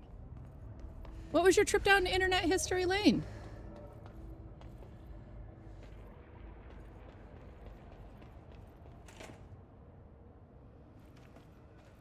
This gun is so amazing. Like, I wish every game had weaponry that was so flexible and easy to use.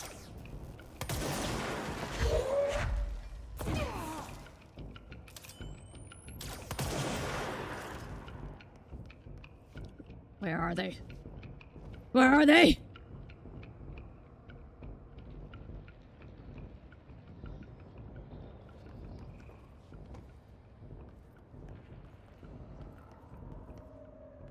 Yes. Yeah. I think that's like, because this game is so overwhelmingly full of information, in a way, you just absorb the culture, which I think is kind of what FBC was doing, right?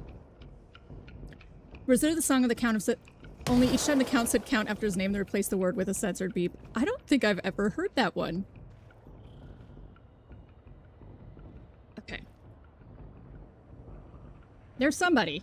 There's somebody in here. You!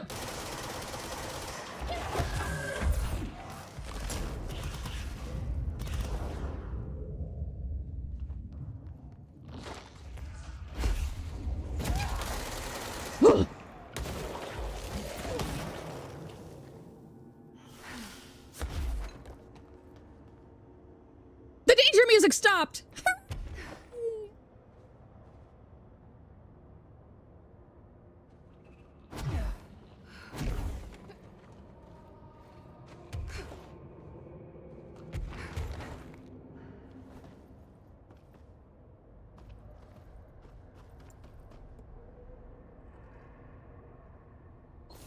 Okay, I'm happy to hear that because it does feel weird when like a basic... I mean, I would argue that Control has a very... Yeah, you can, Nikki. Has a very like Souls-like feel to it because you just like die and you have to go do the same thing again, but not really. It's not that hard, but when a normal-ass enemy fucks you up that many times, man, does it feel bad.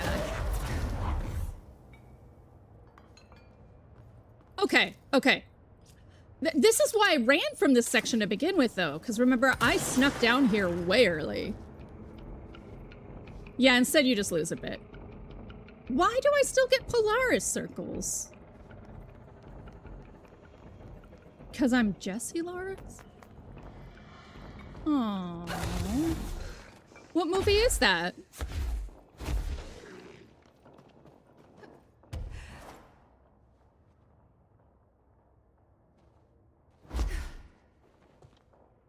The Stand? I remember The Stand.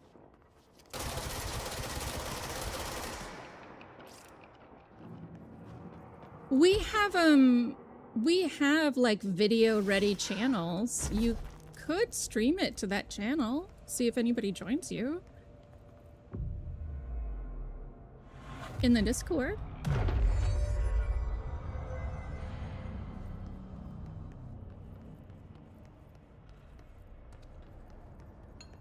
For those of you who don't know, Nikki's dad died about a month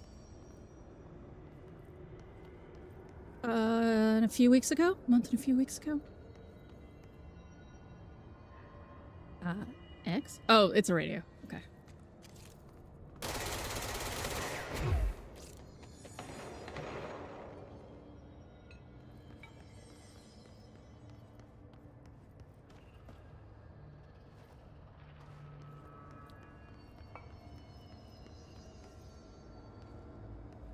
Yeah. I mean, the worst thing that happens is, like, I can't really chat because I have to stream, but I lurk, right? But we've got some movie buffs. I'm certain there will be somebody who will hop in.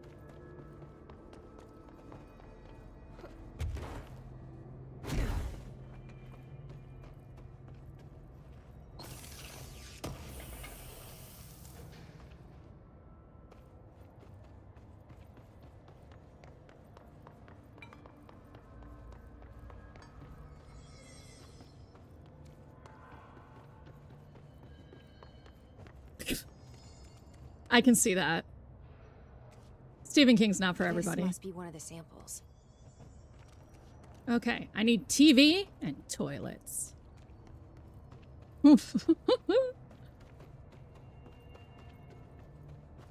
That's what my mom loves, like really squishy Disney movies. So my dad is like super enthusiastic about Die Hard for Christmas, and just that alone made it that she would never watch Die Hard with us. She was like, it's not squishy, and you keep insisting on it, so I hate it. But I fucking love Die Hard as a Christmas movie. So... Oh, TVs! No, that's not a TV. Is it a TV? Are you a TV?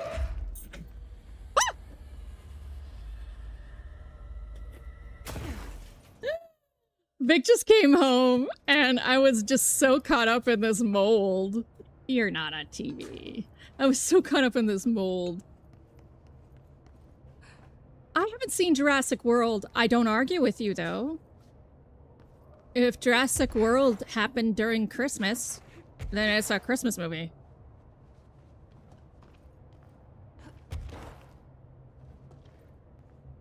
Hey, Rainbow!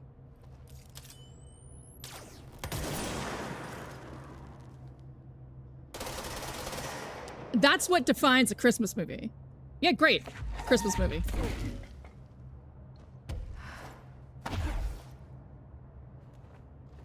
It's a trash movie, not gonna lie. But you know. To each their own. New Fortnite season tomorrow, huh?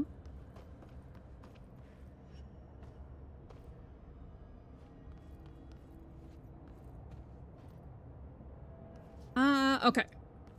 Yeah, this place is a fucking maze. It's a death maze, too, because if I go down there, I die. You. Fuck you in particular. Look at this, though. Like, this is how cool their combat is. Look at this little circle. So thoughtful.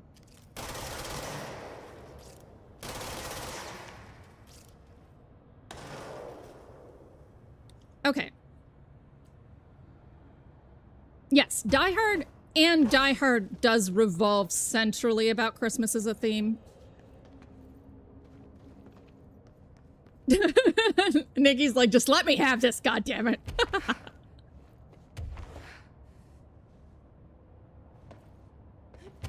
Like, the whole point McClane is even there is because he's going to the Christmas party to try and win back Holly.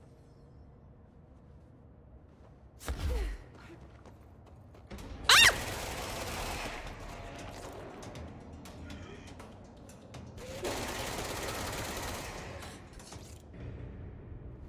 Hi, Rifna.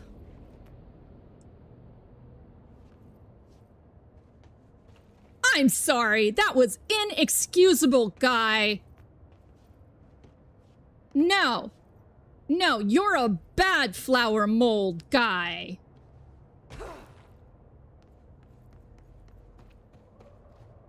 No cookie.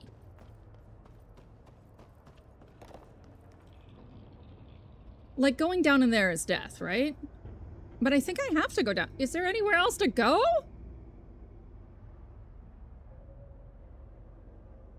Oh, I guess I could try up there. What's up there?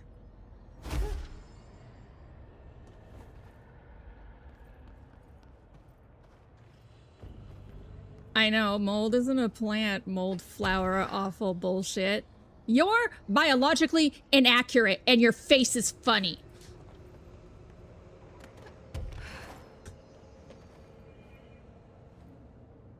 Excuse me. What is this? What is this respawn son of a bitch bullshit? Get out of here. Oh my god, there's so many of them down there.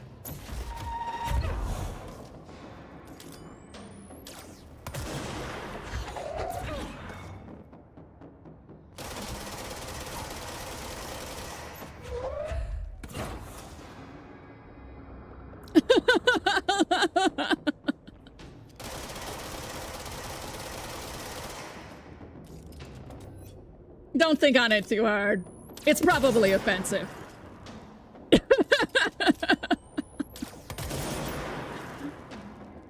It's especially offensive if directed towards a human being.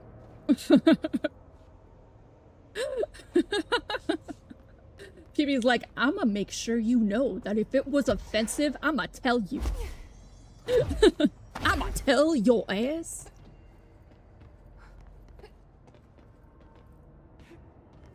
Okay.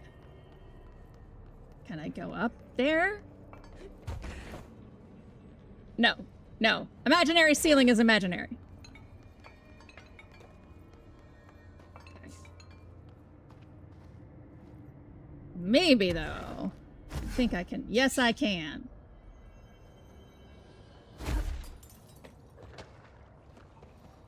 I'm sorry. I don't like that noise. That noise is a gross noise, and that means something is going to spit at me, and I am unhappy. I think it's rude how much you want to spit on other people. It's okay if it's your kink, but you need to ask. You need to ask.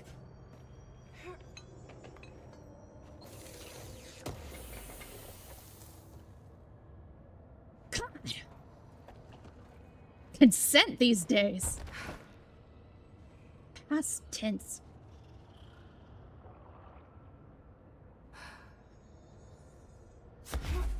Okay, so that's lab number 6. It's lab number 8, but I think I already have gone in lab number 8. Yes, this is the one with the TVs that are not TVs.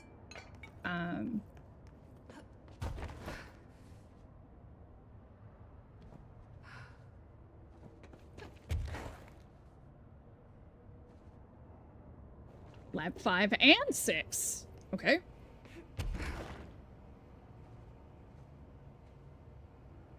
Lab 5.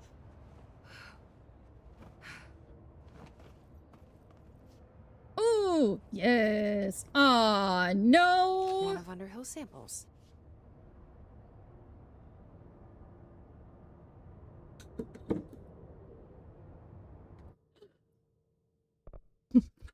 Right? It's like some bizarre turf style bullshit. You're biologically inaccurate. Yeah, well, you're human inaccurate. You inhuman idiot. That's exactly how it'd go.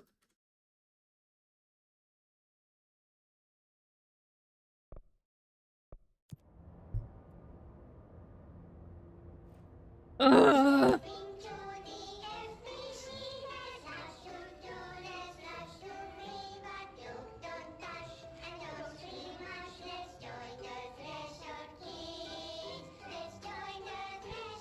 I didn't realize he was exposed to Threshold Kids. That was a terrible idea.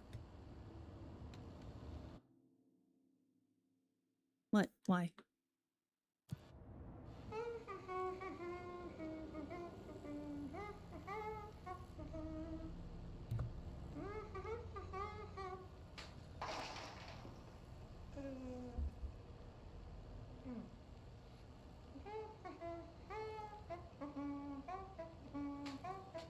Come here, Vic.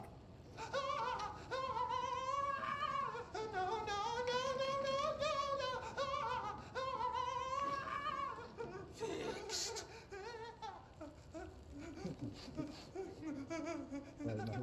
Building shifts occur. Where are you going? It's not done. You gotta suffer with me. But with the Bureau's cutting-edge technology, we can stabilize the oldest house. Safe employees are happy employees. Certain rituals allow agents to navigate the oldest house as well. But accidents do happen. Trapping agents inside the walls. I heard you got stuck in your room for 3 days, Topher. Too bad you didn't have your book with you. Or any food. And remember, kids, when you feel the floor deviate, it's already much too late.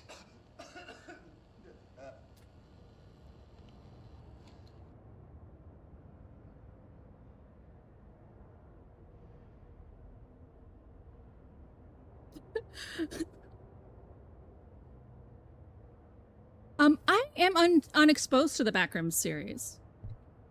Nikki? I think I wrote it down, but, you know, sometimes it doesn't always stick.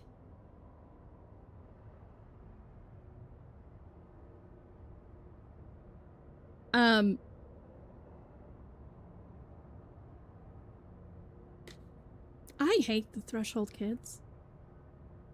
I fucking hate them so much. Victor, I don't know if you understood what Victor said, but I was like, Victor, come here. And he goes, that's cursed. And walked away. Like, he was just like, I am watching that cursed shit.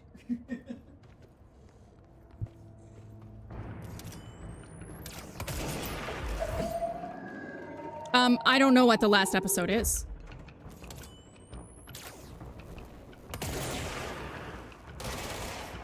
I've seen... Oh, you meant backseat. Yeah, sorry. I thought you were talking about Threshold Kids, and I was like, I hope that's the last one.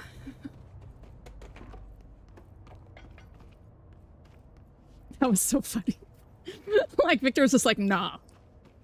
Like, usually he'll put up with my weird game shit. Like, I'm like, Victor, come here. And he's like, why is it like that? And I'll be like, don't worry about it. And he's like, no, why? Or he'll, like, say, you like the weirdest shit. Oh, no, you're fine, Lou. How dare you guys talk to each other? It's not a chat or anything. That's all 5 samples. I should get these back to Underhill. I forgot to take my Adderall. And so... But he was just like, no. I think the only other time he straight noped me was Buddy Simulator. He's like, I can't stand it. It's too much. It's too weird. They're too emotional. I can't do it.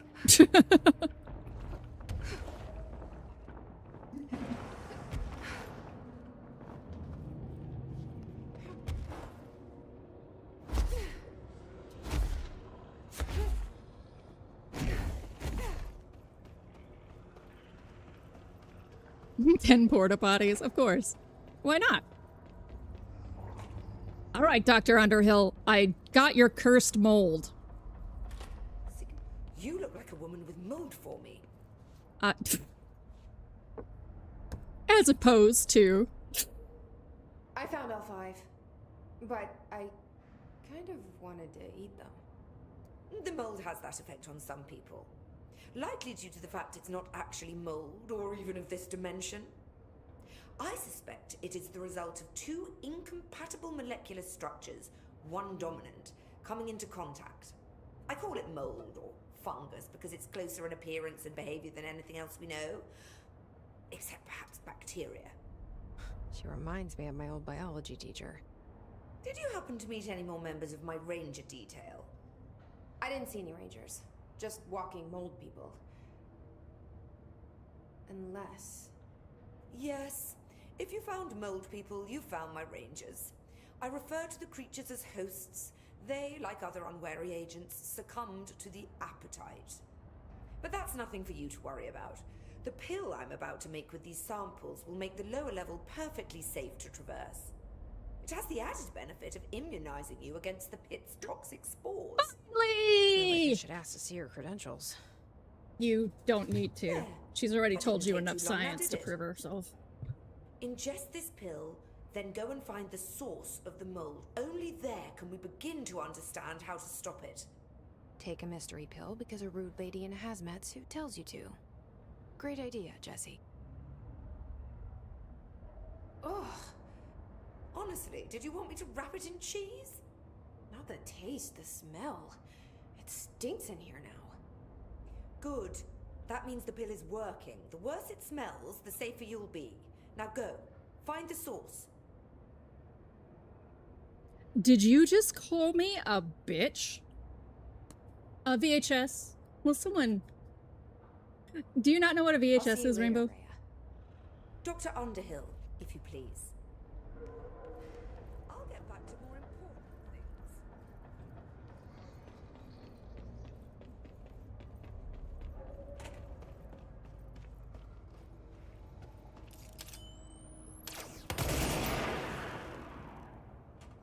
No, I'll never know what that answer means, no.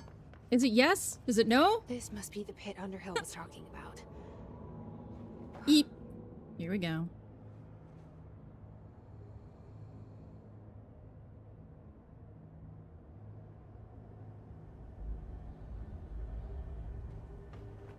Oh no, what I mean is, like if I said, I used a double negative. So then if you said no, that means you understood it, right? That you do know what they are? It's my own failing I'm talking about. I don't know if you've seen the Threshold Kids. We're talking about a physical copy of this really terrible kids show in this game. I don't know if you've been around when that's been on.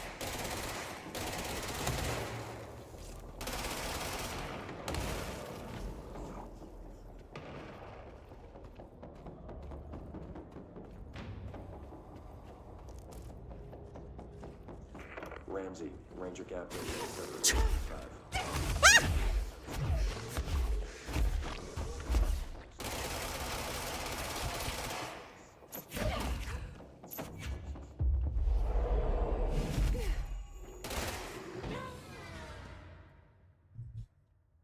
No, no. PB, I think she knows what they are.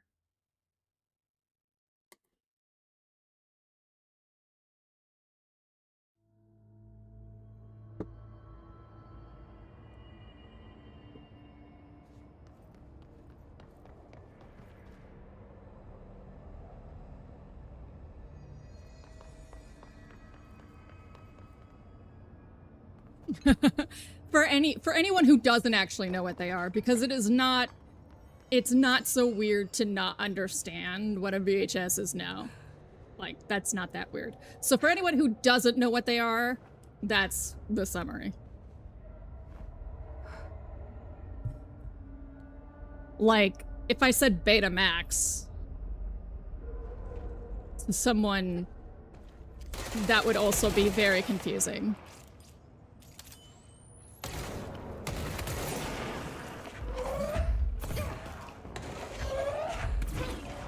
No, Rainbow's into retro stuff. I shouldn't have even asked.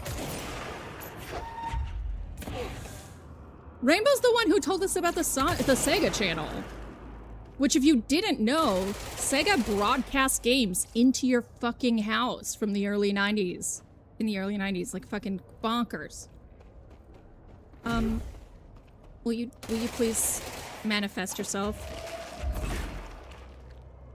No, you're gonna make me go over there and get jumped? Ramsey, Ranger Captain, note 7.25. Underhill sent us down this weird-ass threshold looking for whatever's making all these vegetables sprout. I will say this, it smells delicious. The mold, so Vic, the mold smells like sugar. God. So people will Where eat did I it. go when the ocean smells?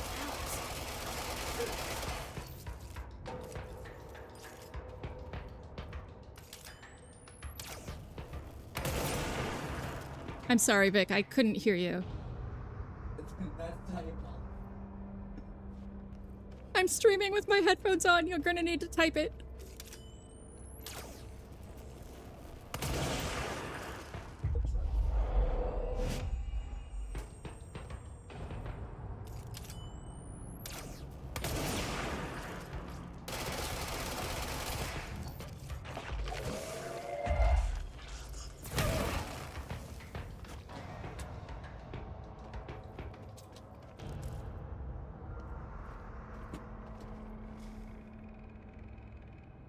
Oh, what, really?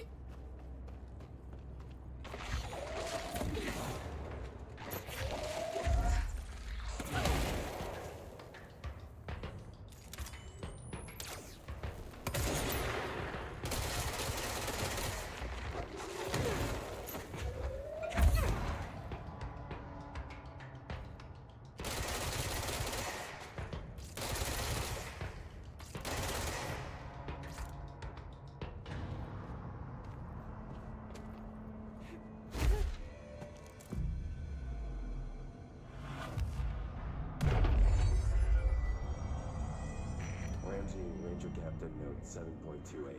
Wait, 6. Still in the threshold. Oh, he's straight up eating the vegetables now, because, well, why not? Mom said, eat your vegetables. Eat too many and your skin will turn green. Green like Ollie's. Hey, Ollie, what'd you find now? Dumbasses. Get well, balloon.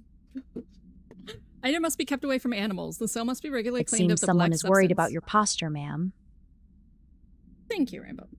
The cell must be regularly cleaned of the black substance the item produces. All cleaning tools must be disinfected along with the black substance itself. Description: altered effect. Item is a novelty balloon made of silver mylar. On its face is a colorful message to get well surrounded by cartoon hearts. A ribbon is attached to the balloon. Item has not stopped floating after a considerable amount of time in the bureau, which suggests it does not hover through the use of helium. The item produces a dark-colored sticky substance which drips down its ribbon.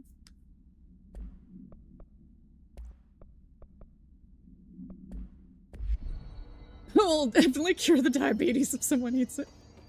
They'll become the diabetes. Why are there mannequins down here?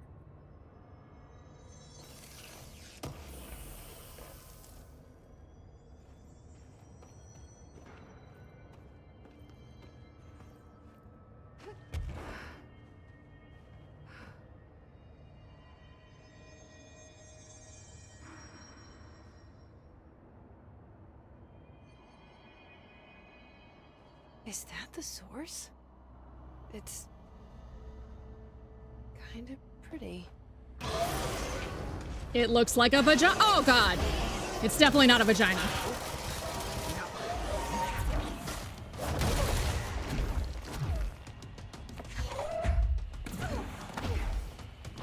I want those! Thank you.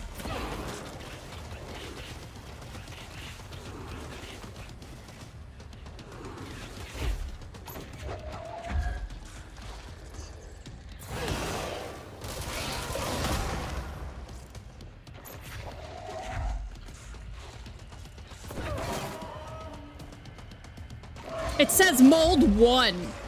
I don't like that.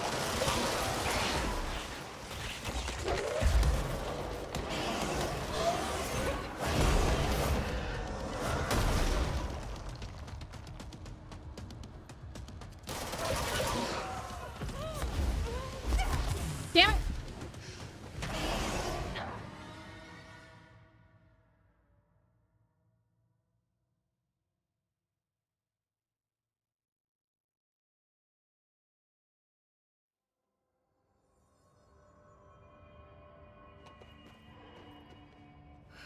I was like, oh, it is kind of pretty. It kind of looks like a vagina. Oh.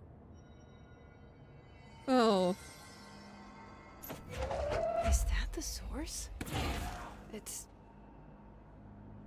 kind of pretty.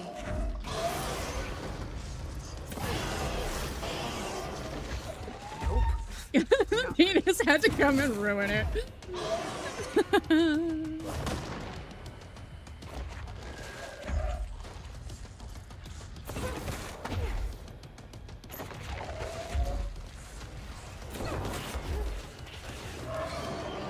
No! Don't you look at me!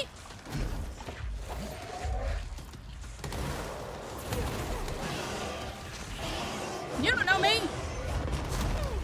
It's just a 3-headed. Oh, yeah. A 3-headed clitoris? Yes, exactly. Very safe. Come. Thank you.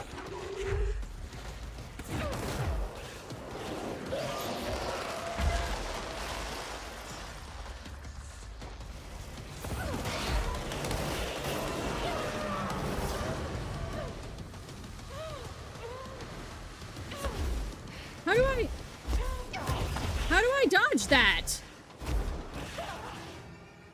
Like, shield doesn't work on that. How do I dodge that? Maybe shield does and I just don't know. Maybe I have to go up on the ledge, don't I? You. Come with me.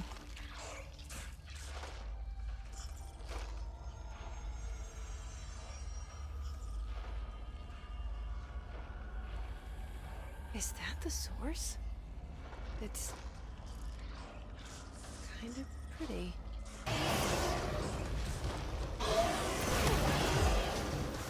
Nope. Ugh, I hate that they don't count damage before the bar appears. Bullshit.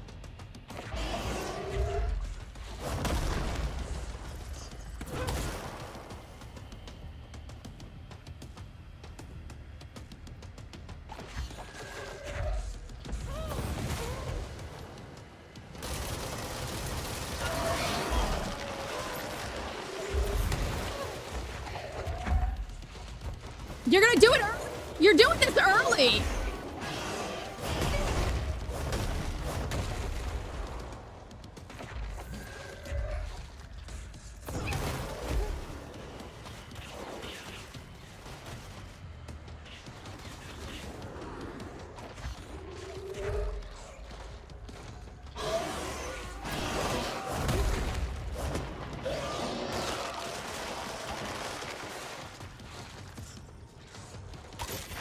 Feel safe, very safe. Everything's safe.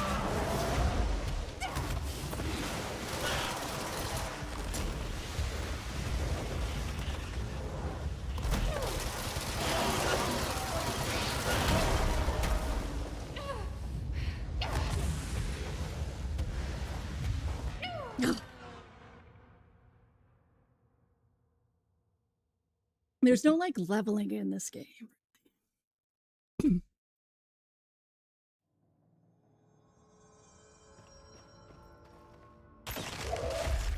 We're gonna wait for the bar to appear.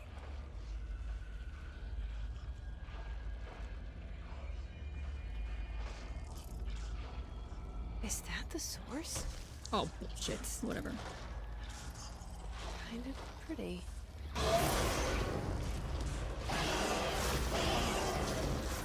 Nope. No. So those teeth is actually something that moss does. They have teeth like that. Keep the spores from leaving in unfavorable conditions.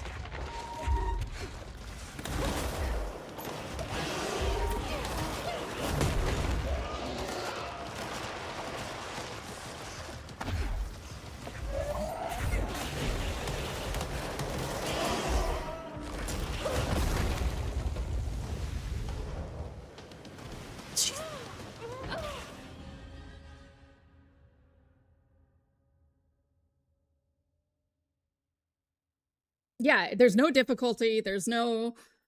I actually probably would have picked... I rarely pick story difficulty. I usually pick hard mode, which is... It's always extra pride hurting when I'm bad at something.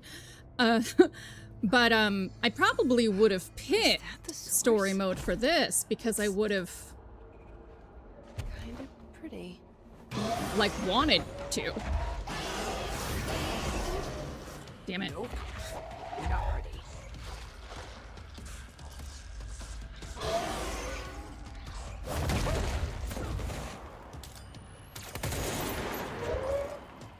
Yay, health!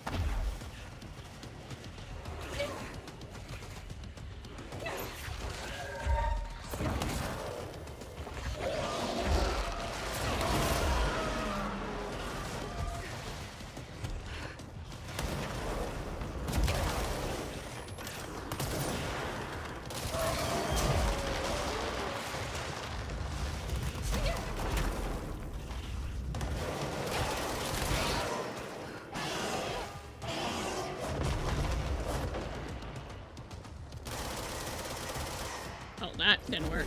But here's some health! Yay!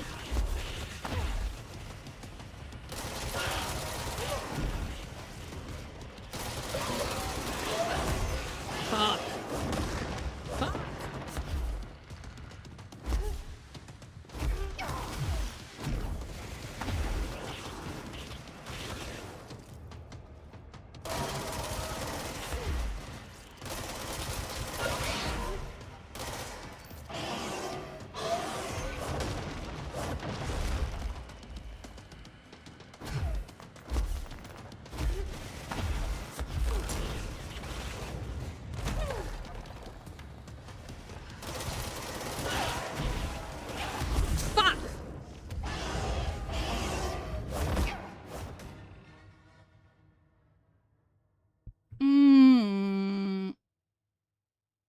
Usually games where I have nothing to prove.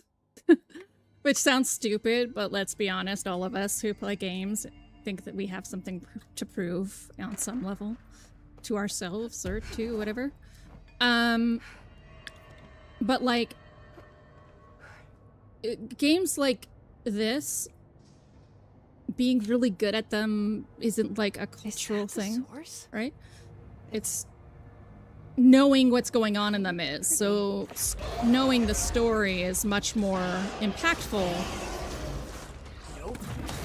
Not pretty. than being good at it.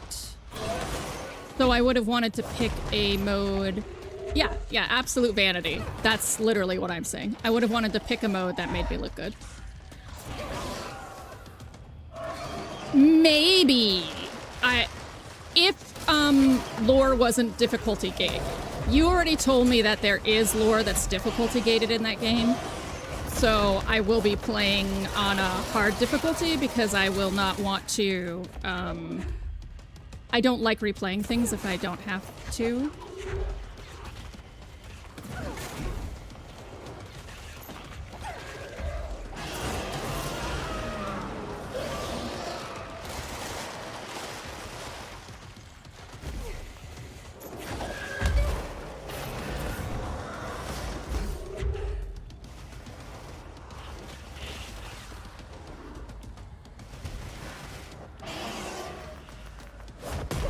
Ow!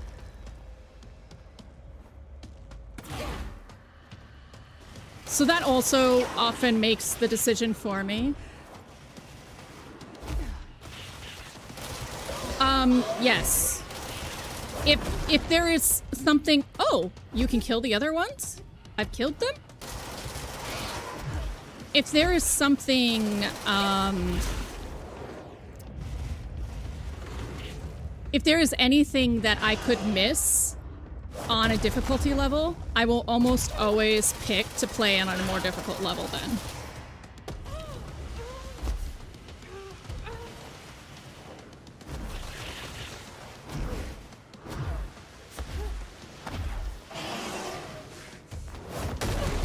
No, no. No. Which with a lot of games, that's the case, right? So I'm often picking the hardest mode because that's the case.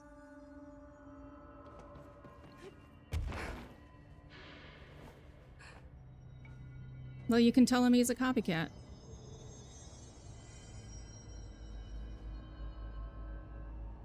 No, it's because Control 2 is coming out. Source? Makes sense. It's kind of pretty.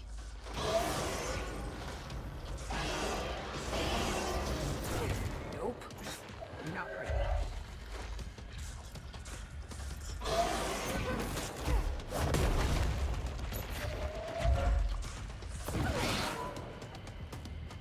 Yes. The second one comes out in September.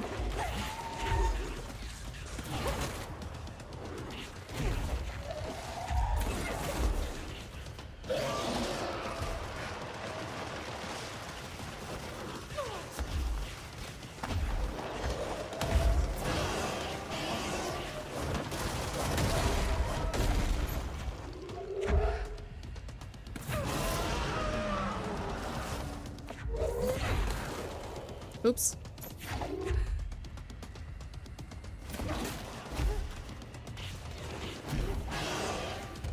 Yeah, I won't be able to watch this stream because I won't have the games I need to have done to not be spoiled by then.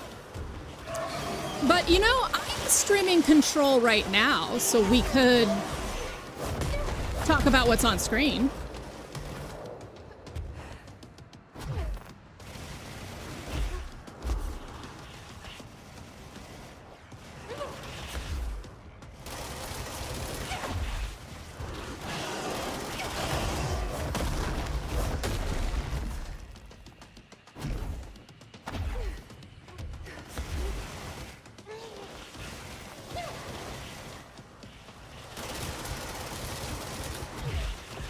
That does actually make me think about maybe holding off on Alan Wake for a little bit, because streaming is about, like, doing content people want, and there's going to be a lot of people watching Resident and nobody watching the others. And so I might do Alan Wake and then not do any other remedyverse till, like, December.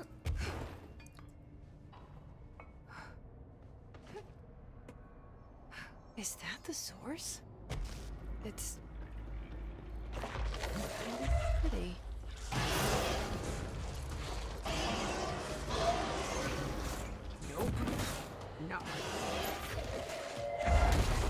I noticed when I did Hollow Knight during Silksong that waiting for a while was much better because people were sort of overseeing Silksong. But also just like... I know a couple people who are really excited for Mortal Shell 2.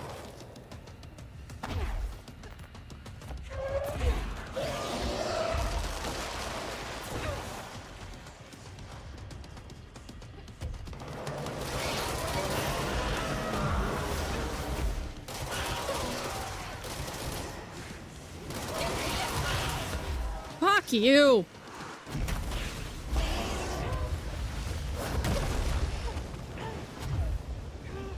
Fuck.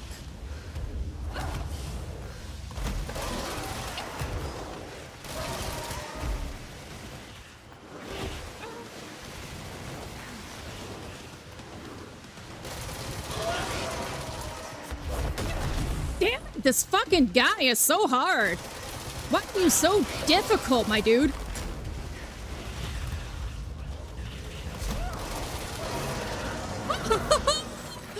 Oh, with a sliver of life I need left. to stop being surprised by all the weird shit in this place. Yeah, it definitely looks like a vagina otherwise.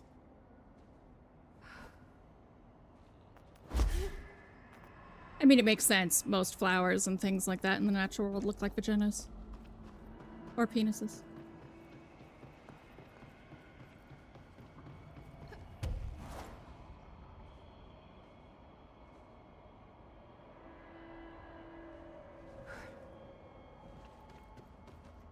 Yeah, I think that is what I'll do. So, okay, I'm gonna be doing the DLC, and then, I have a game to finish Fable 3, and I'll be moving Alan Wake into my typical headliner schedule. I won't be chain streaming it like I did with Control. And I think I will then pause for the Great Control Resident Holiday. And then return to... So I'm doing this thing where I'm playing all the games I've been exposed to alphabetically. But people rightfully pointed out that would be kind of tedious. Oh, so good. Oh, need more.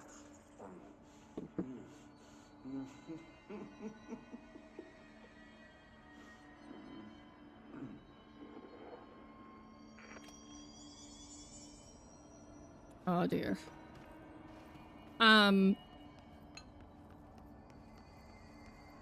It would be kind of tedious to just keep going straight through all of the letters. So I have break games in between. So after Fable 3, I'll be doing Alan Wake. And then after Fairy Tale Adventure, I'll just roll something on my wheel. And then by the time that's done, I should be able to move remedyverse back into Spotlight. Because I'm not going to be able, like, if I binged them now, all of them, I could do it, but that's not what I want to do. People watch streamers for all sorts of reasons. How do I I'll go to the control point. Catherine, like the game Catherine. I love Catherine. That would be a hilarious break game.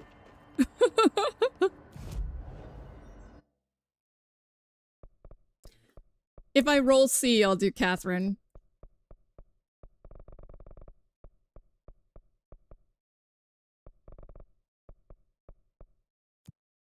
Also, I'm just gonna be spoiled really rotten. Like if there's too much attention, you'll get a lot of people who aren't like super dope. Like, okay, shows up and's like, I ain't gonna spoil shit, you know? You'll get a lot of people who aren't like that. Any luck finding the armory? None. Emily, what do you have to say about Raya?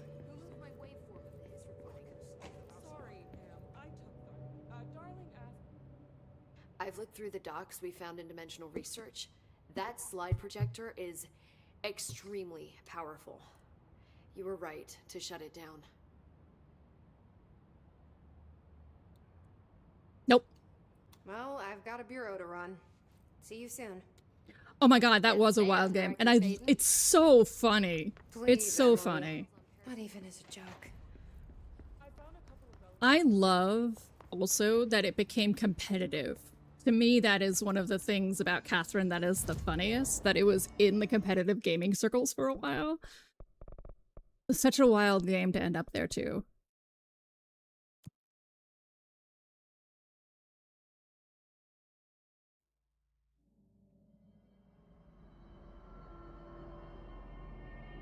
Oh wait, is this... Oh, this is the pit!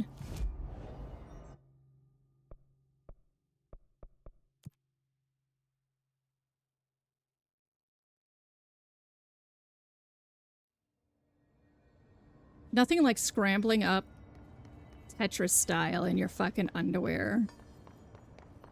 It's such a good game too, though.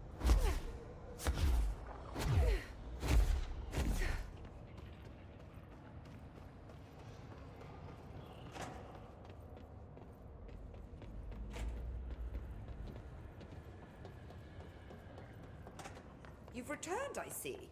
Yeah, so that you can be a bitch. Let's go. And you're not sprouting mold from your eyes. I take it that means my pill worked. Now tell me everything. Did you find the source? You And myrtleized it. Didn't you? I found a big angry plant. Like, gigantic. I killed it. You killed it!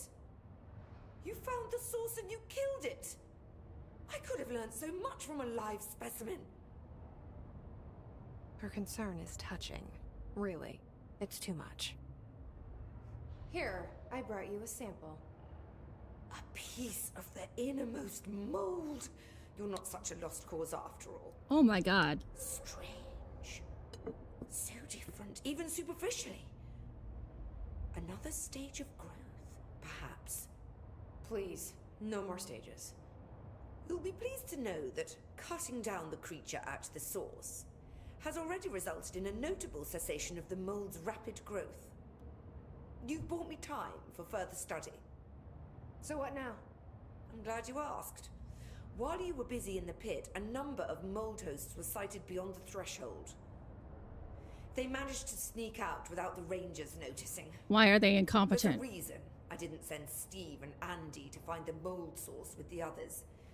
These vagrant hosts must be eradicated as soon as possible.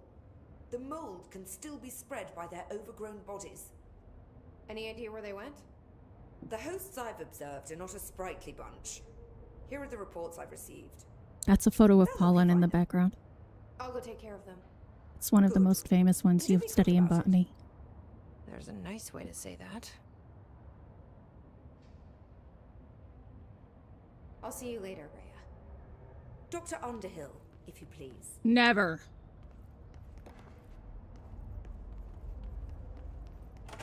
Careful in there, ma'am.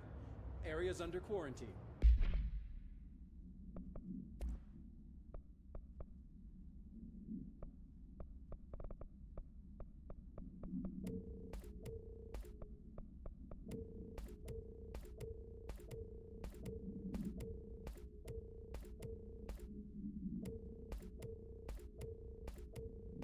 She wanted to die. I was getting close, my good dude.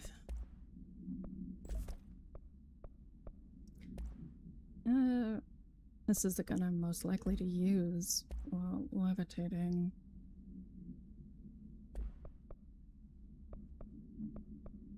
Yeah, it's fine.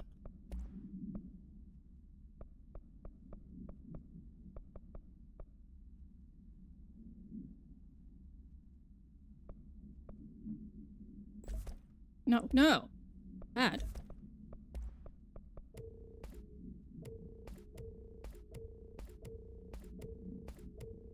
Risotto. Always risotto.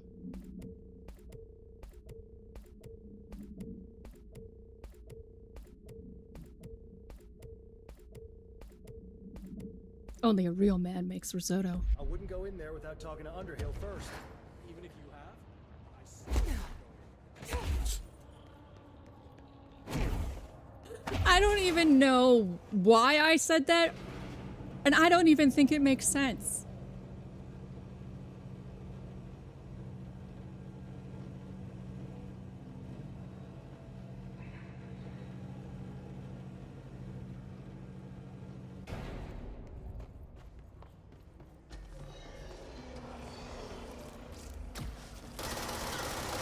Great, now we've leveled up. Awesome.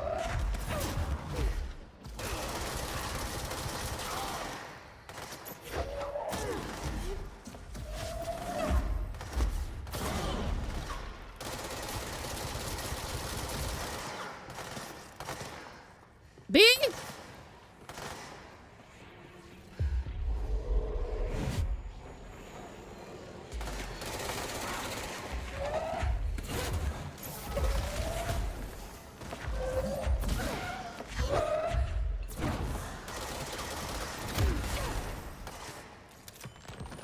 Gun! Do your job! Ah. Or don't, that's fine.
They were like, seize an additional person.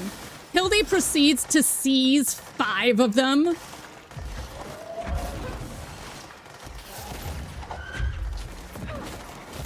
Like, that's not supposed to be possible, right?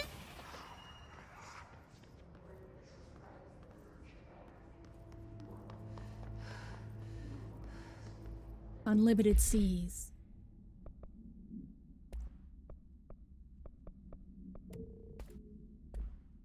Seriously, my zombie army.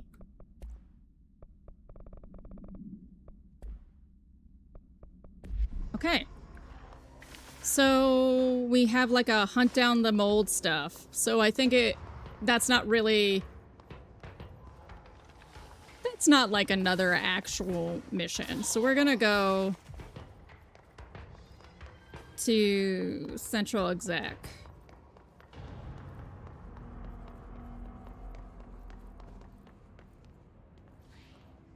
One day you'll shift and let me in. It'll be dope. Just, oh wait, that was just a stupid loop.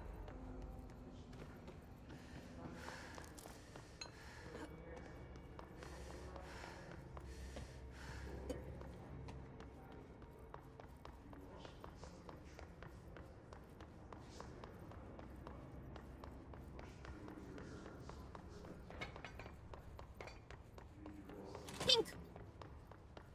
Control point.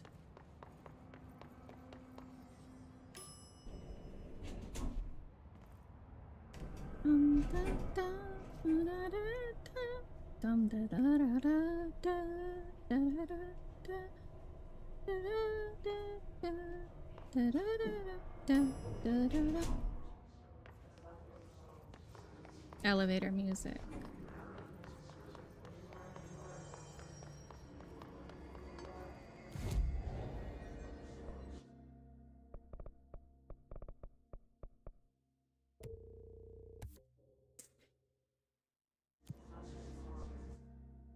All right. Time to go do some foundation.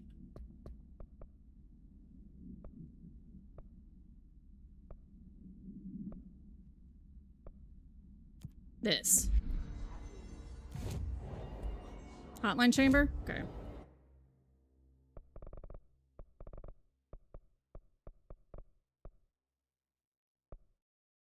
What? Mail room? Yeah.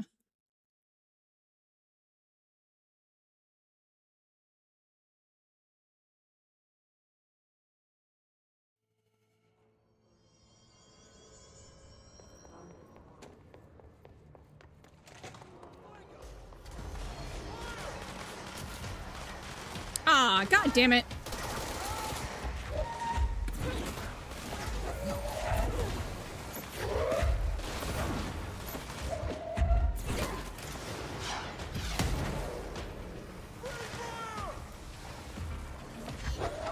Where'd it go? Where'd it go? Where's Claire? There's Claire. Don't kill it, people!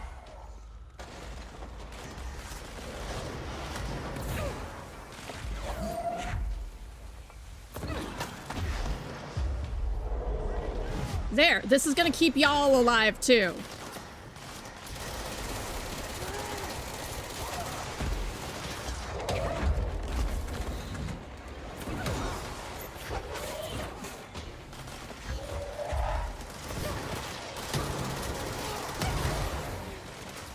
Just eating fucking missiles. That's good.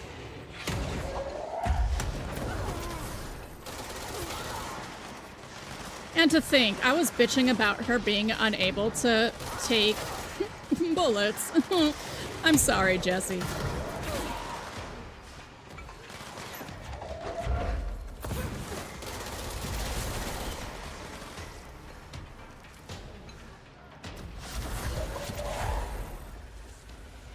Where?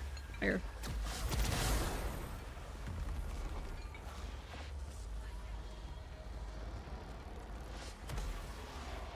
Man, may I never, ever, ever kill a cleric again. So useful. You! My least favorite!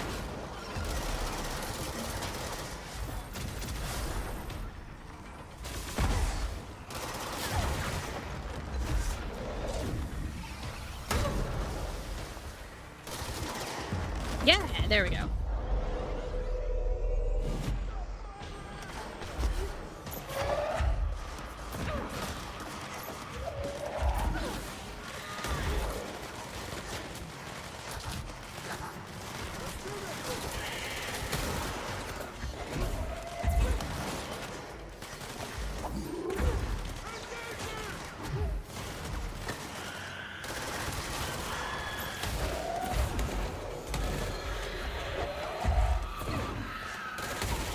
There's another cleric? There's an evil cleric.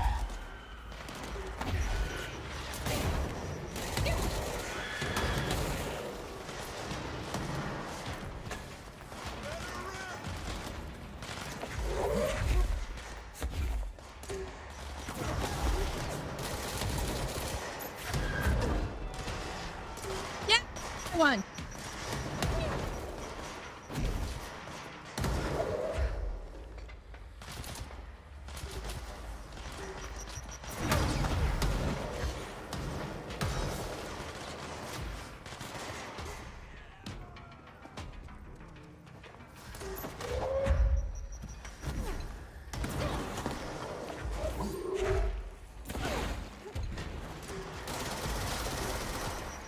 Hope for the love god.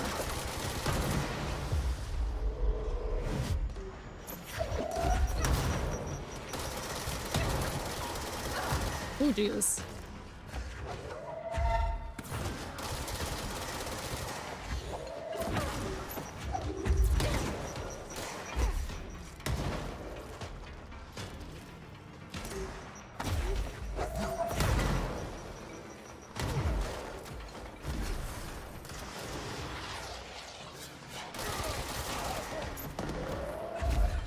Hey.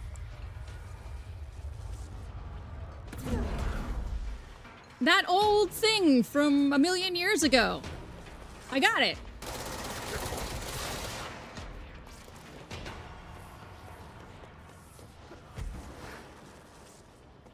That's how rare his guards are in the executive. I had to finish the game.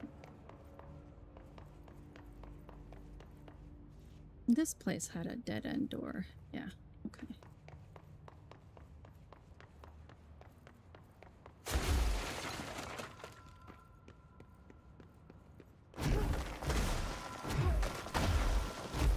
Even if it was a dream, I feel Darling reached out to me through the hotline. I have a feeling he and Trench will Be the only caller. Director, situation crisis. Uh-oh, in Foundation. We demand your attention, Moxie. Oldest house is in danger. We open the door tree in maintenance. Hurry, post haste. problem in the Foundation. That was Ahti's vacation spot. We need to check this out.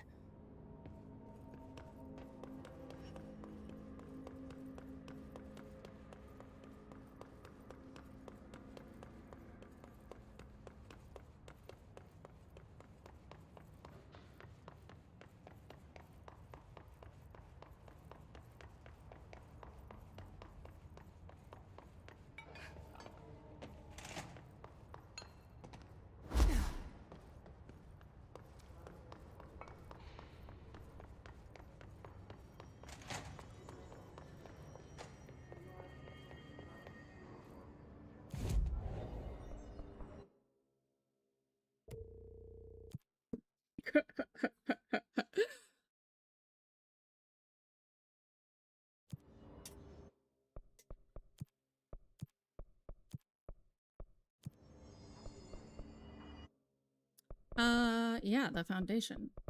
That's where we need to go. We need to go to a Finnish holiday. Perkala. Perkala. Dark, quiet, trans-dimensional. This place really suits Ahti. So that etching is the door. Okay. Let's try opening it, she says.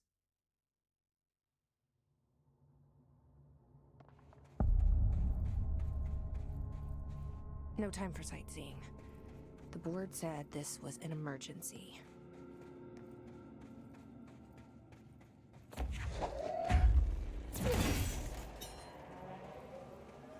Looks like no one's been down here in a while. I wonder why. Oh, look at all this red fucking sand. Great. I'm touching your sand. I'm touching your sand. Well, I'm not anymore, but I will be.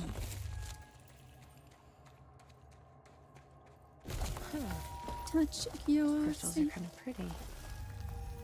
Emily would be having a field day down here. My life's been a strange one. Hello, Ash. Certainly stranger than I'd like.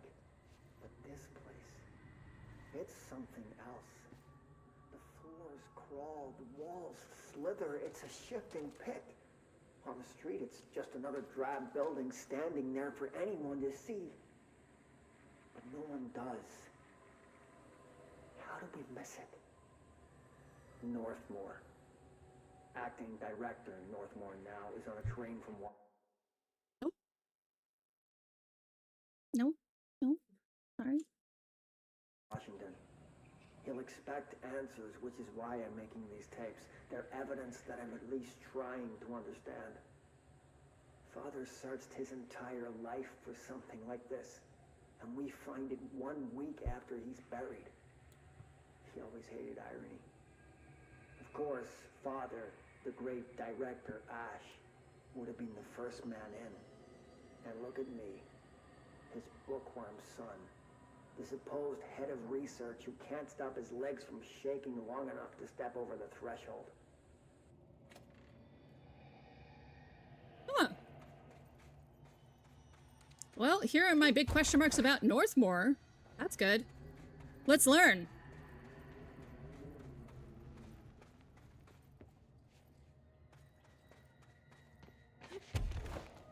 Are you gonna go away the moment I try to land on you? Ah, you're not that bitter. Okay.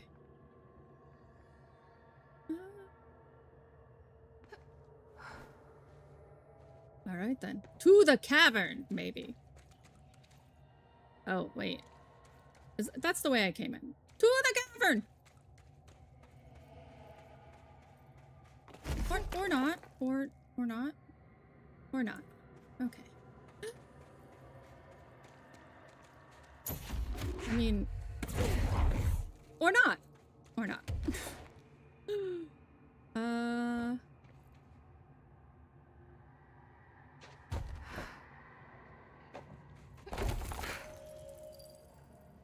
Dicks? I'm sorry, excuse me?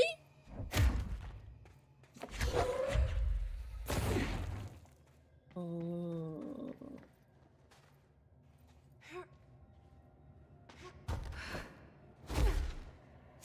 Invisible wall? Invisible wall.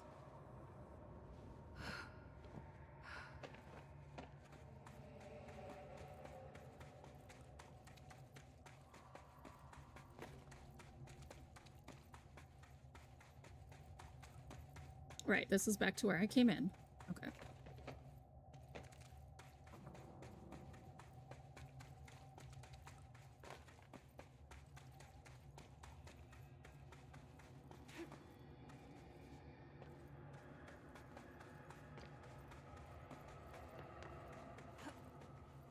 Right, that's... Ooh, you little buttheads.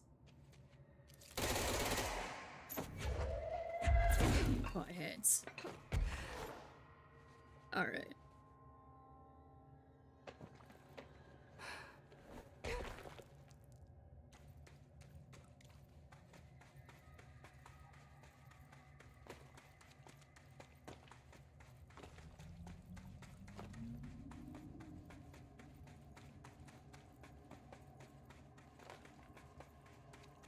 Right, right. There's no. This is not the way we go. So then where do we go? I don't know.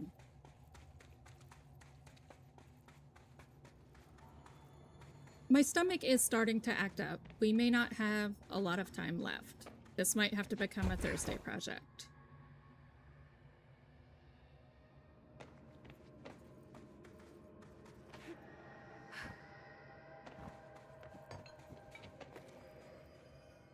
Right, this is where Ash said hello. And then I can't go this way because you're bitter and mean.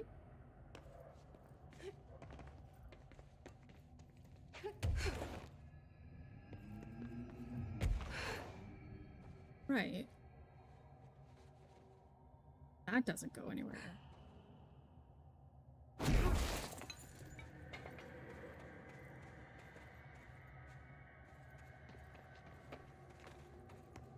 Okay.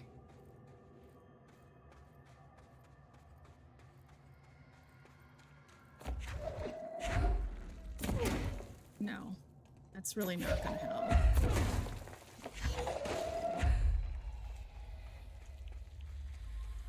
What is gonna help? That's the question.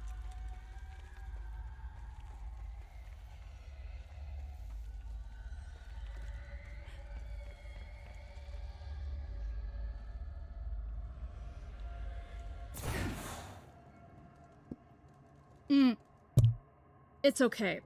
Okay, I can't. My stomach is acting up. So this is gonna have to be a tomorrow thing. Our day stream will be the rest of Control.